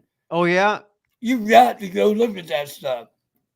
I mean, it's the real deal and everything. So next time you come, March the 9th, so you got to live past March the 9th, ladies March and the gentlemen. 9th. March the 9th. is the next big one we're going to have until The greatest extravaganza ever. Rip Yes, Boy sir. says you got him working so hard there, he can't ever go talk to people or look at anything. Really? Really? That's what he tells me anyway. Bobby's Well, a slave you know what- Bobby's you know a what? slave driver. You know what Jim Duggan said? When Jim Duggan left our show the last time, he told the guy, he said, Vince McMahon has never worked me as hard as Bobby Fulton and his family does every time I come to the show. That's awesome. Hey, so maybe Rip's right But then. you know what Bret Hart said? Bret Hart was at our last show. Right. He met up with Marty Wright. They flew from Columbus to Denver. Uh-huh. And he told Marty Wright, the boogeyman, he Right. said, I've never been to a show so organized and ran so right in many, many years. He said, this show, they had everything done right. And to me, when you say it, Rip, when guys like Bret Hart say it, when other people say it, it means a lot because it's a passion and a love affair that we've had. People don't understand it. We love this business. We don't do it for glory. We do it for the love of it. And that's what a lot of people don't get. And I think that's what's wrong with a lot of wrestlers today is they're doing it for the glory and not for the love of it. You know. Rip says all the time he has the passion for the business. Yes, the passion. He passion. always says that, yep. The Yeah, passion. there's one out of a zillion get this business, and Right. one out, and you're. I was like you. I'd had every wrestling magazine there was. There Right, used to be right. so many wrestling magazines, Right. and I right. wrote the letter to Vern Gagne about coming to his school and Wow, everything. yeah. And then he wrote me back, Wow. and then I was supposed to go there, but in the meantime, I got Steve Cooper got me on the show in Oak Hill, West Virginia, right? Right. So I would have been 100 times better if I would have went with Vern Gagne, and he would have kept me booked, etc. But I couldn't wait. I had to get in there. I had my car. I had all my Carl and Hildegard, the Shimmer Cape, the Silver Bolero, how many different kinds of 5.0 trunks, the basic generic sort of boxing like boots. Right. With right. the right. thin, the thin sole and everything. Yes. Yes. And it was the greatest time of my life. Now, Right. was Zoltan the Great there when we was on this show? Yes, he was. As a matter of fact, yes, he was on the shows, and he was the guy that I had wrote about becoming a wrestler, Jim Jr. No, And said, come on down. But when I got there, I was 16, and Herman Redchild, the guy with the ring, said, I ain't going to let you wrestle in this ring, boy. But they had a 10-man battle royal that first night. And there was only 9 guys. So I got to wrestle, you know. But you're right. I love those Shaw and Hildegard boots. As a matter of fact, a friend of mine in town here still has his. and he lets me see them every once in a while. They were only $37 back then, Okay. but they held up. They were real nicely made, you know. Well, my heels always wore out, and then my toes didn't wear out. So. I hear you. But Now- you know, that Oak Hill TV was really famous in West Virginia. What were you went and did that Oak Hill television? Yeah, Warren Schirmback and Shirley Love, ladies and gentlemen. Right. Who was a senator, who later became a senator, Shirley Love. Right. And it was in an old bowling alley, they told me. Uh-huh. And it was I guess they either taped it or it was live. Was it live? It would play that night about 10 or 11 o'clock was what it do. Because I remember the Cuban Angel Ancevita he happened to come home that first time. Wow. So I met him. Right. He's the one that helped. I met him in Calgary. Okay. And helped me get into Memphis. Angel Ancevita. I love him. What a nice guy. Yeah, I've worked with him in the Maritimes, Calgary, Puerto Rico, and Kansas City. Right. QB baby. Yeah, the what QB. a great guy, huh? Yeah, I always had the gimmick. The gimmick, put the hand in the pocket to pull out the nuts, milk that, whatever, blah, blah. Right. What a bump taker he was. Wasn't he? Tremendous. This was funny, Bobby. Now, remember when we were in Japan for Baba together? Yes. Yeah, you were just an innocent bystander, but there was some girl wanting to get her hands on you. Really? So and you was gone. So I convinced somehow I got a key to your room. You did? Yes. This is it. Breaking news. This is the story. Went into your room Never heard. and I put the pup tent. I'm in your bed. Right. And it was a Japanese girl going, Bobby Fulton. I said, come on in. This Really? hide your hand underneath the covers, right? So I got the happy ending. I said, now leave. I got stuff to do. She said, Really? oh. Yeah, she says, thank you, Bobby Fulton. You just revealed something to me. You never told him? I never told him. Never in my life. No. I'd be invading his turf, you know? but I had to do it just to do it. I hear you. Hey, more power to you. I need to know, rewind. Like, how did it come about? Like, you saw her hanging out, or you talked to her? How did it? I heard these girls talking about it was her. There was two Japanese girls, and they was talking. They all knew what hotel we was at and everything. Right. And I heard them talking about Bobby Fulton. I said, man, he's going to get something done here. He can just do whatever, and he's going to get. And so I went up to his room, and I got the key. I said, I got to go give Bobby something. I don't know if he's in there or not. And you was out, so I got let myself in, jumped right in the bed. Jumped right in the bed. And then she says, and then she knocked on the door. Bobby Fulton, come on in. I'm in bed. I'm not feeling. Oh yeah, that is awesome. But here's something. Remember years ago, Bobby, I would work every fair show you would have. Bobby would have me in, and then excuse me, that asshole fucking Dusty. I was going to ask this. Yeah, I was going to ask. Oh, talk yeah, about it or not, or if he remembers it. No, he would remember. Remember, I had to fucking cancel. I had to cancel a show. I didn't fucking show up, and you didn't use me for a long time because Dusty said I had to work this pay-per-view. Right. And I said, I'm already booked for Bobby Fulton. Right. He said, if you don't make this show, I'll make sure you're blackballed. You'll never work for anybody in NWA. Yeah. So I went down there and worked the first Battle Bowl. I think it was in Tampa or whatever. It was somewhere in Florida. It was like me and Hulk against British Bulldog and Booker T, whatever. Right. I understand. But anyway, that shows you the other side of the wrestling business that people wouldn't understand or you think, no, that couldn't be right. No, that's the way it fucking was. Do you remember Rip missing that show and then not using him after that? Huh? Do you remember Rip missing that show and then not using him for a while after that? I figured he might cancel again. But let me tell you another story. I had shown Jim Duggan on one of my fairs, and he told me, he said, Bobby, I've signed with WCW, so I'm not going to come to the show this week. So I told Jim Barnett, I said, Mr. Barnett, this is Bobby Fulton. I have my fair shows I have Hacksaw Jim Duggan booked, and he told me he's not coming now because he's working for you.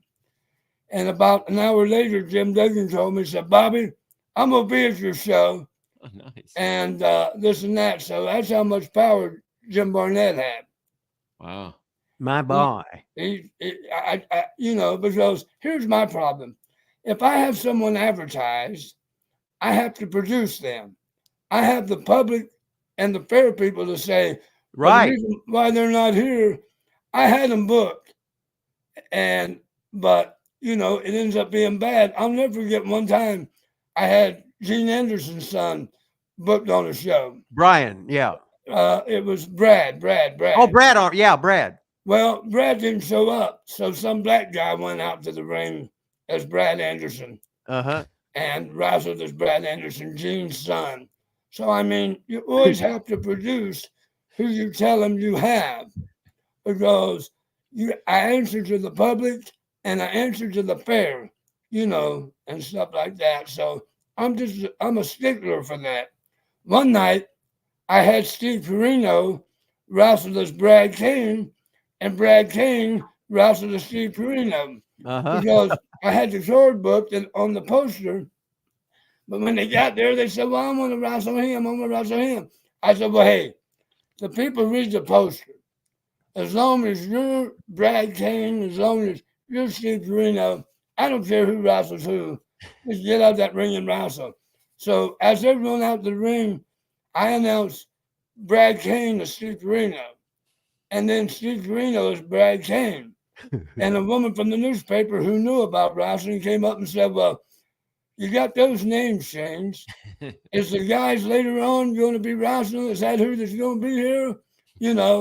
I mean, and they never forgot that part. But as Rip knows, one time I was running all those shows, and we were in Columbus, Ohio. And I'd been renting this ring off this guy, and it was an 18-foot ring. And Rip will remember this real well. So the guy the night before cut the sideboards down to a 16-foot ring. But he didn't change nothing else. Uh-huh. And he came to me that day and said, Bobby, I made a 16-foot ring now. I said, you did? And my dad was there. Uh-huh. And the boards was 2 foot longer. The ropes, remember Rip? And we still had the show anyway. We still wrestled the show. Rip was there, and I think that might have been the same day I had the riot. What happened was the sponsors had a great big television, when they were great big fat ones, and they were doing $5 raffle. Well, it was into the show, and they said nobody won the raffle, and we were set up down on an empty lot in South Columbus, and there was projects all around us. Was this when you ran the parking lot? Yeah. Okay, I was there. And what happened was they said no winners.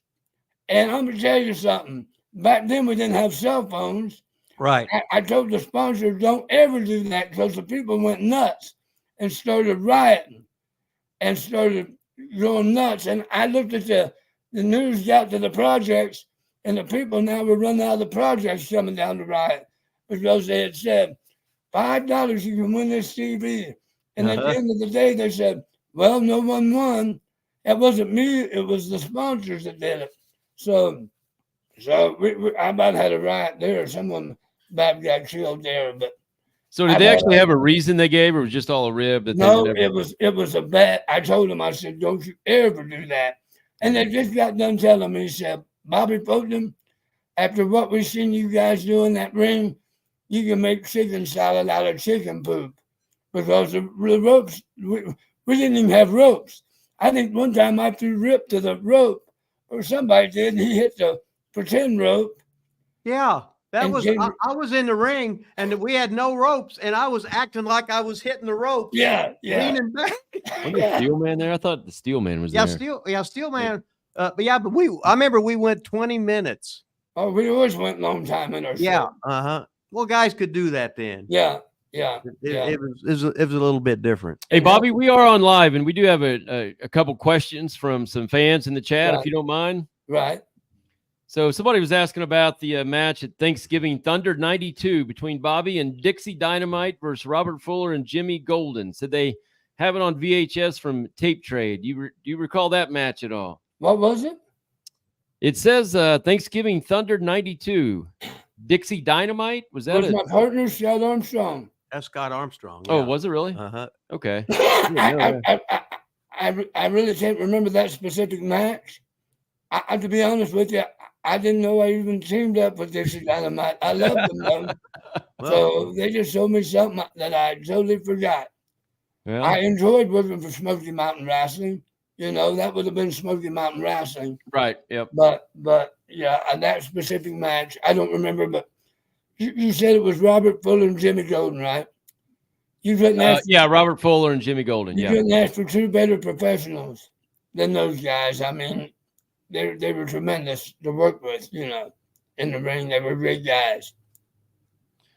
Then we got a $5 donation today. Said my dad had throat cancer, lost his voice box. God bless you, Mr. Fantastic. Thank you. I still have my voice box. I just have a lot of other repercussions from it. So I'm able to talk and everything. And God bless his father. And anybody else that goes through cancer, goes through radiation and chemotherapy. I don't know if you see my scars. They're not. They told me at the hospital, they said we had to kill you to heal you. Oh, wow. And so I'm alive by the grace of Almighty God. And I really believe in that because there were so many times I should have died, but I didn't die. I've got a spring in my throat too that holds my arteries together because one day at the house they exploded and I should have bled out in 6 minutes. But we drove to the hospital, hour and a half, and they put a spring in here. So whenever you get an x-ray, I can see that slinky in my throat holding it together. But you know, other than that, I'm great. And God bless your father for what he's going through. It's really, really something, you know, cancer is. To get the diagnosis and the treatment, you know, it's unreal. Yeah. Thank you, Frank, in the chat. It says, Bobby, how did you become the mass sheik, excuse me? Well, I became that because it was an homage. It was an homage to the original Sheik. And Rip, I don't know if you've ever seen me do that or not, but I have the trunks just like the Sheik had. Oh, yeah. I have the whole 9 yards, but I got a mask, and it has like swords coming down it right here. And how I drew that mask, I took a picture of the Sheik, and I drew a mask on him, what a mask would look like. And I did that as paying homage to the original Sheik. It was one of my favorites growing up, especially if you lived in Ohio and Michigan. If you wasn't a fan of the Sheik, then you didn't know wrestling, you know. Yeah, well, I was teaching school. And I lived in Union City, Indiana, which is on the Ohio border. Right. And we got the Dayton TV, so Right. I got Bruisers wrestling. I got all the Sheiks wrestling Wow. every week. Right. So I used to go up and work for the Sheik. Right. So that was fun, and I still wasn't smart. I was scared of the Sheik, so I don't know. I'm still scared of the Sheik. Everybody was afraid of him. You know what's funny? I've shared it before, but I was working for Nick Judas for a short time, and one day I was at the office for whatever reason, maybe wanting to get paid, and he said, "Hey boy, I want you to go over to the Kenta Hotel and pick up the Sheik, and you guys take him to the town for the week." And I got to ride with him to the towns for a week. And I happened to have in my drawer the magazine, This Is Your Life Sheik. And he opened it up and told me about all the pictures. What a classy guy he was. I mean, he was really nice to me. And I this guy was all over the world before the internet or anything. Oh yeah, And he was he'd fly out and he'd drew fly money out, everywhere. be in the main event in Yeah. Los Angeles, Yeah, San Francisco, stuff like that. He right. was just always impeccably dressed. Yes. He looked like $1 million. Oh, really? Yes. The yes. ring, he was just you look at him and go, I don't know what he is, but he's something. You Right, thought he right, was right. some kind of movie star or something. Right. You knew that, right? Except Yeah. for all them, his head looked like Abdullah's, Oh yeah. and he was dabbing his head all the time with a tissue, Yeah. and Right. everything. But I mean, and he wasn't very tall. No, He was right. really, he's like Ivan Koloff. They're really wide guys. Right. I mean, I've heard Jim Ross talk about the wrists of Mhm. guys that have them great big natural wrists. Yeah. And I remember the Sheik and Ivan Koloff having those thick bone, although they might have been 5'10" or 5'9", 5'8", they were 300 pounds. And man, they looked like wrestlers to me. I mean, to me, that's what a wrestler should look like. And the Sheik was thick. Although when I met him, I didn't know he was probably about 48 years old, maybe 49.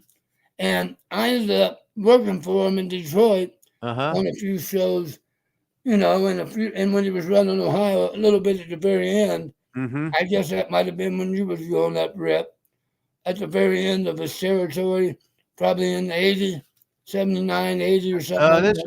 was 77. 77. Yeah. And then cause we was on channel 61 there. Right. Channel 61, you'd work TV, then you'd work Kobo. Kobo, But he wouldn't pay you till the next time you come in, right? Right. So I laughed. Right. So I laughed and I said, "Oh, so in other words, when I leave or go somewhere else, you always got me, right?" Right. I said, That's okay. I said, "You're the Sheik. That's okay." That's I right. got by the Sheik. So That's right. and he just winked at me, right? A lot of people did. A Yeah. lot of people, I believe, did, and everything like that. Abdullah told me a story about Bobo Brazil. Back then, they would book Bobo out of Detroit. So, Bobo wrestled all over. Right. But Bobo was happy getting $500 a week. Right. But they would send the money to the Sheik. Uh-huh. And then he would give Bobo his $500. So back then, could you imagine the money Bobo Brazil was really making? Traveling to Los Angeles, Yeah.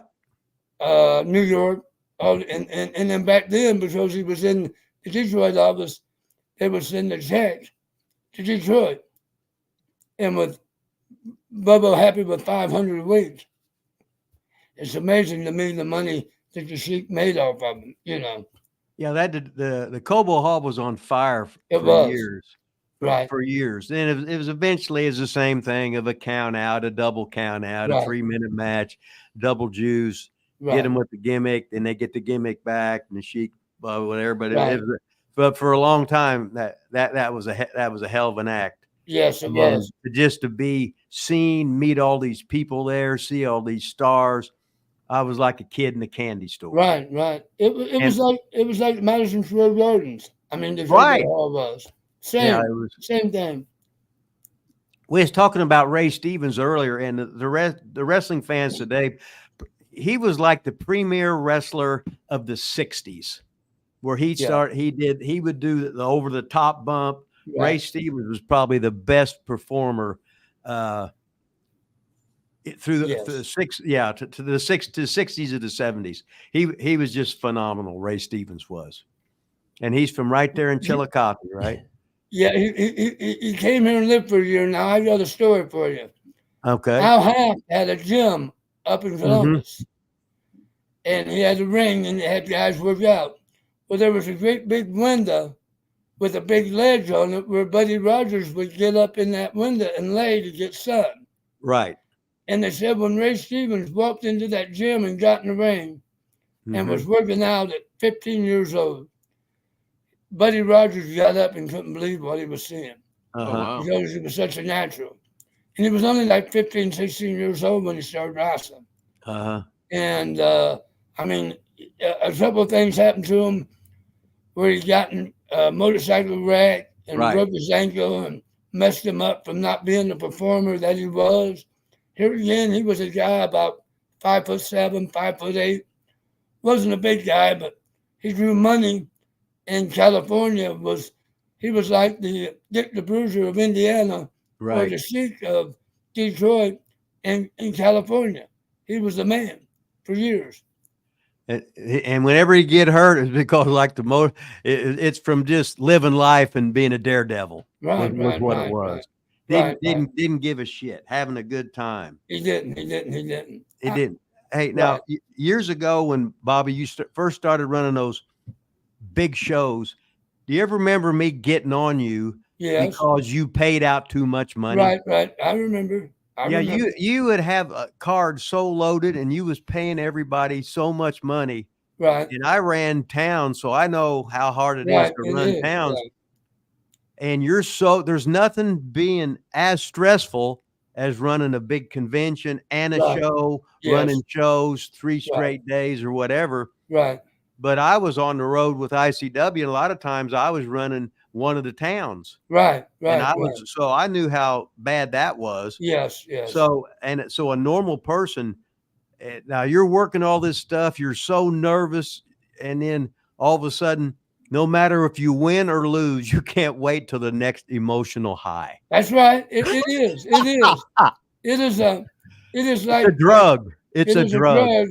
Because I'll never forget, even when I did my tough man competitions and stuff like that, I made real good money. On Monday, I was down. Yeah.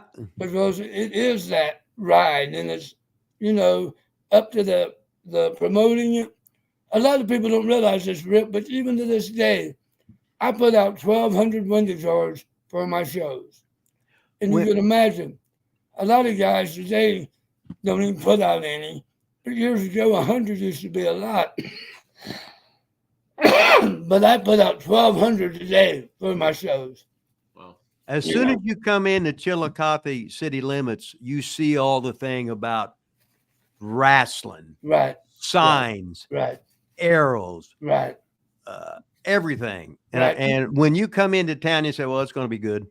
Yeah, and that's true anywhere if they put the work into it, right? Uh-huh. If you don't see posters or don't see a sign, it's not going to be good at all. Yeah, it's like when I'd run shows, I'd put the posters up downtown and Walmart, the key areas. Right. But then a lot of times the kids would steal the signs and stuff. Well, so I'm have to go back and re-put them up, and to even break even in promoting. Right. Hell, I get free cable advertising, free newspaper.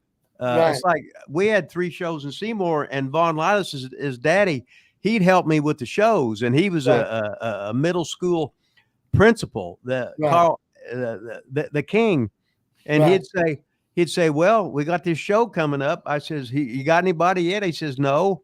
And he'd have over 100 and some tickets sold. He'd strong arm them kids into buying the tickets and shit, right? But we did 3 shows in a row of 1,000 people. I heard that. I remember hearing about them.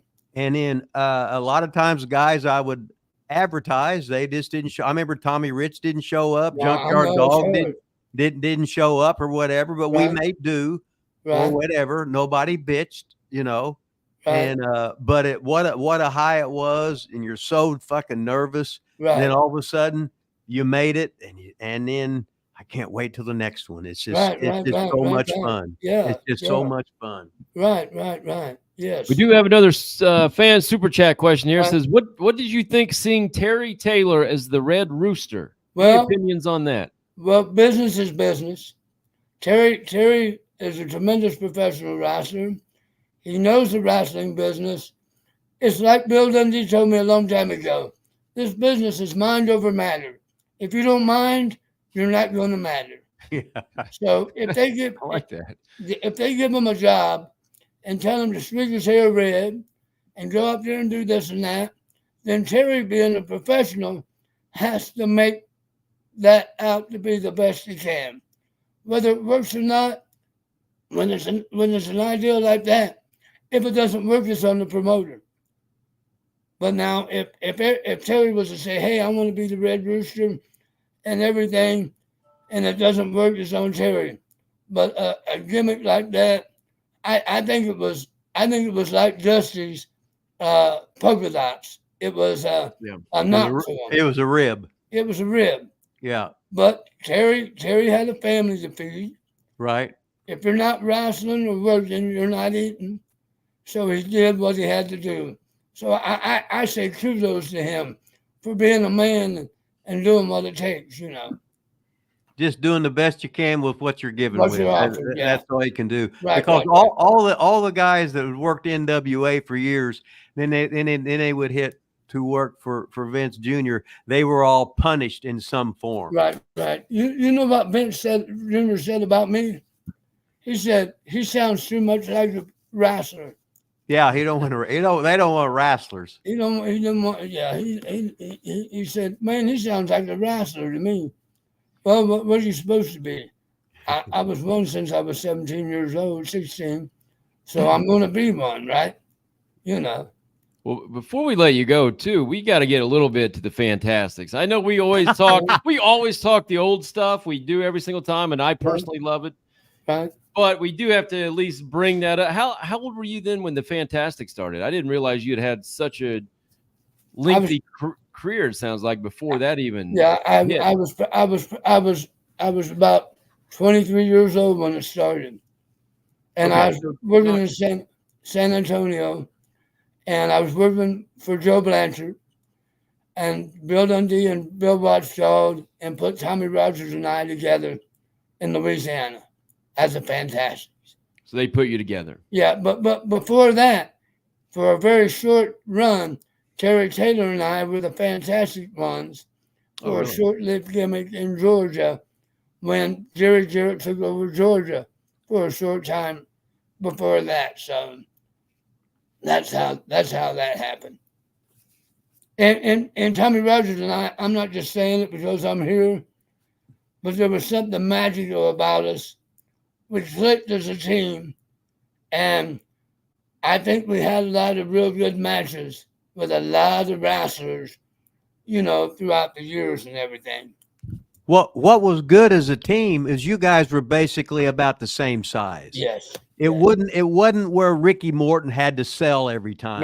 Right. Because he's the smaller with Robert. You guys were interchangeable, so you could go back to the same towns and flip-flop the selling. Right. That's exactly right. That was so good the way that was done. Because when you would see Ricky and Robert, you knew Ricky was always going to sell. Okay, I'm back here now. Yeah, you knew the match, and that's the one thing I think we had was you didn't know what was going to happen. Especially something's happened here. Hold on, guys. Okay, it's better now. Okay, For some reason I lost. I'm not good on it. My girlfriend Christy is helping me do this, or I wouldn't have got it done. Oh, good. You know, but yeah, Tom and you watch about every match of the Fantastics, and they're all different. Right. It wasn't never the same. Never the same. And I think a lot of guys, they don't think of themselves as a team. They think of themselves as individuals. And Tommy and I never thought of ourselves as individuals. We thought as a team as a whole. I think helped us a lot, you know. I remember I worked, I left ICW and I worked in Pensacola for a week before I was going to Watts. Right. So the first night in, I worked Tommy. Right. It was his first night in. Right. But I was Rip Rogers and he was Tommy Rogers. So I was Rip Randall. Wow. I was Rip Randall. Right. That's funny. That's funny. And then they put a hood on me too. Right. Rip and Randall then so I had him pull the hood off. Right. Because we had TV down there. Right. I remember. We had the mobile TV with with ICW, so people knew who I was. Right. So it was all around. Right. But what the hell, right? So did you guys go from there to WCW or in? No. NWA then or? No. worked in Louisiana. We went to Dallas, Dallas, yeah. world class. Then back to Louisiana, then to Tennessee, Oh, and hell. back to Louisiana. Oh yeah, I remember you in Tennessee. Then back in Dallas, and into the WCW, NWA. We went there. So we moved around quite a bit, you know. The way it was supposed to be. You didn't homestead for 10 years there. No. What were you and Tommy's relationship like outside the ring? Well, it was all right. But you know, when you travel with somebody that you're not married to, things happen. And but we had a mutual respect for each other, you know. I mean, what do you do? If he's not there, I don't make money. If I'm not there, he doesn't make money. It's strictly business. And, you know, and I do want to clear up something. A lot of people think that he killed himself in Hawaii. He did not kill himself. He choked to death. He aspirated, I think is the name of it, or something like that. And, you know, it's terrible. We never know. Rip and I know so many guys that are gone way before their time. Yeah. And sometimes you're shocked when you hear about it. And other times you think, oh my, you know, I seen that coming. But with Tommy, it was bad. I hate that it happened, you know. Yeah, I didn't know for sure. I'd actually asked Rip before if he knew, because that, you know, there you read, you can look it up and read people different things. David Meltzer, which a guy I don't appreciate, put out there that he killed himself, hung himself, and that was a lie. And that's because the media wants to answer the question first, and they jump to conclusions. That's not true, and people take his word for the gospel when he's only an opinionated guy. Yeah. David Meltzer doesn't know nothing about this business. He's never, unless you've been in it. You don't know. You don't know. You can be told, but you don't know. Unless you ran a show, unless you've been in a match, unless you've drawn money, you do not know. It's like Rip and I at my show. I was trying to tell a Hill guy something, and he's looking at me like I'm talking from outer space, and I said, Rip, am I right? And Rip said, yes, you're right. These guys just don't get it today. And some of them been wrestling 20 years on the independent, still don't have a clue. I mean, it's not an insult to them. They're doing what they love, but unless you've really been there, then you do not know. Am I right, Rip? You're right. And I got to throw in right now, when we had that conversation, Bobby always lays out, they got a special room where all the guys come in. They got the buffet laid out there. Right. And he spares no expense. And I pretty much don't eat the day before, so that I can eat as much as possible. There you go. There. So there it was. So it was me and the world's greatest photographer, Scott Romer. He was there. So, but he was hanging out, and I said, "Get your ass back here, so I can get in there and get something to eat." I said, "You ate all the way up. You couldn't be hungry." Right. Oh God. Hey, I got to tell you, I was actually Rip's manager at one of your fair shows a long, long time ago. He was wrestling a singles match against Ricky Morton. Really?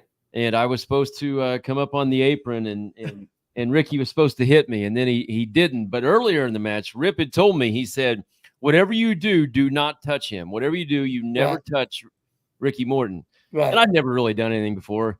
And I was standing by the ropes, and Ricky Morton comes over the ropes and has his like neck over the rope, and he's like, choke me. Right. And I'm just sitting there thinking, Rip told me, whatever you do, don't touch Ricky Morton. So I was like, is this a test or not? So I didn't do it. And then Rip was like, well, you didn't punch at the end because you didn't choke him. He told you to choke him. Yeah. I was like, shit. Yeah, there you go. Everything's subject to change in the wrestling business. In a matter of minutes. Exactly. One time I had midgets booked, and the one midget walked in the dressing room and said, my opponent's a little bit taller than me. I said, I don't care. And he walked up to me about 5 minutes later. He said, my opponent's a little bit taller than me. I said, man, I don't care if he's taller than you. And I'm a real stickler about my dressing rooms. Only the boys are allowed to be in there on the card. And all of a sudden, this little old man about 5'2" comes walking in the dressing room with a bowling ball bag. A real skinny old man. I said, "Who are you?" He said, "I'm the other midget." I said, "You're not a midget. You're a little old man." So what am I going to do now? I got one midget and one little old man. So I sent that little old man out to the ring and called him Little Louie, the world's tallest registered midget. I mean, what are you going to do, right? The world's. He was the Andre of the midgets. I think you've told me that story before. Yeah. The world's tallest I mean, midget. you got to do it because, and people don't realize this. If a promoter says something, he has to do it. If he's got worth any salt whatsoever, he's got to produce what he says he's going to do. If the people lose faith in you, it's over. It's over. That's like if the baby faces promises he's going to win, he's got to win. I got to tell you a story going back to that. All right. So we were in Dallas, and Gary Hart was a butcher. And we went out and wrestled at Mesquite Rodeo Arena the first time. And there was about 300 people there. And Tony Falk, I first met Tony Falk. Well, I was working for Jarrett, and they started a working relationship. So they would send me to the ICW towns. Uh-huh. And I remember the boys would say, "Randy's really being good," because they don't want him going back telling Jerry Jarrett that he's nuts or whatever, right? But I seen this young guy there that loved the business, setting up the ring, working the cameras, wrestling, doing everything. So as soon as I got booked in San Antonio, I got Tony booked. And I called the Papos usually and said, "I got Tony a starting date in San Antonio."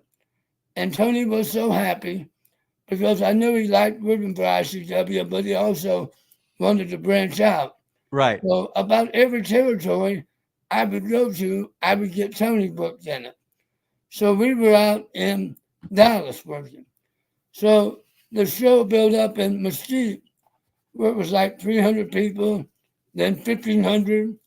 And I think the last show was either, I have in my head 9,000, but I don't know if that was right. People was there. But Gary did a match like this. Cowboy Tony was dressed in pink. And if he lost the match with Tommy Rogers, he would ride the bull competition style at the Mesquite Rodeo Arena, where all them cowboys and cowgirls want to see him get bucked off there and break his neck. So Tony kept telling Gary, "I'm not riding that bull. I'm not riding that bull." Now, we had thousands of people there. And Tony went walking out to the cage where the bull was and tripped and fell and claimed he hurt his ankle and couldn't ride it. Well, the next time we went back to that town, there was probably about 100 people there, if that. You're right. If a wrestler, especially a babyface, the best way to kill a babyface off is tell the people you promise you're going to win the belt Saturday night. And then they get there and the booker says, "Well, I made a change. I'm not going to give it to you this time." He's done. He's done. He'll never draw another dime. If you promise the people something, you got to do it. Rip, we didn't talk a lot about, you have to bring me back. We didn't talk a lot about Del Man. And I have so many Del Man stories. It's unbelievable. That guy, a lot of my promoting, I used from learning him even to this day. He stayed in business for years, and he was a lot smarter than I think he gets credit for, promoting. Yeah, I went on some of the tours out there to Arizona, North and South Dakota. We get in the van. It'd be two midgets, two girls, Right. Me and Todd Morton, Right. and this other guy under the hood, Brian. We'd have the 8-man card. Right. We'd have 4 matches, 4 singles and come back in the big battle royal with the girls and the midgets in there. Right. And it was awesome. I had the best time working there. And And- the little road warrior was I remember there, the Little so it Road was Warrior. nothing but shenanigans with Right. Danny. I remember him. Oh God. Yeah, but also Flying Fred would promote like that. And between him and Dale, that's how all my shows used to be. A lot of them. Remember, I'd go into all those high schools Yeah. and everything. It would be 8-10 man short, Yeah. you know. And that's when you're selling quality, not quantity. Why have 40 guys on the show the last 4 hours when you can do what you need with 8 to 10 guys and give them a good hour and a half, 2 hour show, you know? People don't get that today. Yeah, I started running 6-man shows. Right. Yeah, you can do that. 6-man show, 3 singles, come back in a 6-man. I said, boys, you're all making $25 more tonight. That's right. Minimum, because we just eliminated. That's right. You know, and have good quality guys that can have a 20-minute match. Right. You know, that's important, you know, and everything. Or you could do when Mike Samples that one night was 3 different people. Like he was in Mike Samples, he had a hood on, and then he painted his face up as some, like I can't remember what he was, some headhunter or something. But you know, Tony Falk, his very first match when he broke into business, he wrestled as a woman. Tony Falk in Paducah, Kentucky, for Saul Weingroff and them's All-Star Wrestling. He was 14 years old. Was Crybaby there then? Crybaby Edwards? I'm sure he was. Oh, wow. Tony Falk, the Big 7. Yeah, Tony is a character. He's a character, and that All-Star Wrestling, they'll work for them, you know. A guy named Buddy Hack, Joe Ball, Billy Helm. Joe Ball and Billy Helm from Louisville, ladies and gentlemen. Right. They were policemen, weren't they? Right. I thought they were policemen. Nice guys. Right. Wrestling under a hood. And remember Chuck Connors that wrestled for Dale Oh, Man? Big Chuck Connors. That was Dale Man's buddy. Yeah. You know, Dale married his daughter later on. Do what? Dale married one of Chuck's well, that's Dale was married a lot. Yeah, but hey, a lot. Do you know how many children Chuck Connors had? Whole shitload? 37. I was gonna say that's a whole shitload. He was over with me. And at the end of his life, I was told he hit oil on some property he had and became a multi-millionaire. At the end of his life, Chuck Connors. But you know, him and Dale were a good tag team as well. Yeah. I wrestled them guys many times. They were really good in the ring, you know, and everything. Wow. I think this is the best. I think this is the most fun I've ever had doing this. Thanks. I think we were basically entertaining ourselves and it was going down memory lane. Right. You're thinking about stuff you haven't thought about in years and years and years, and then all of a sudden it's coming back. You remember this name, how you did this, how I drove by and saw the thing in Georgetown that you were crazy, Bobby Fulton. I had worked shows for you. I said, Bobby, you're giving away too much of the money, stuff like that. I didn't realize you were with like Dale Mann and down.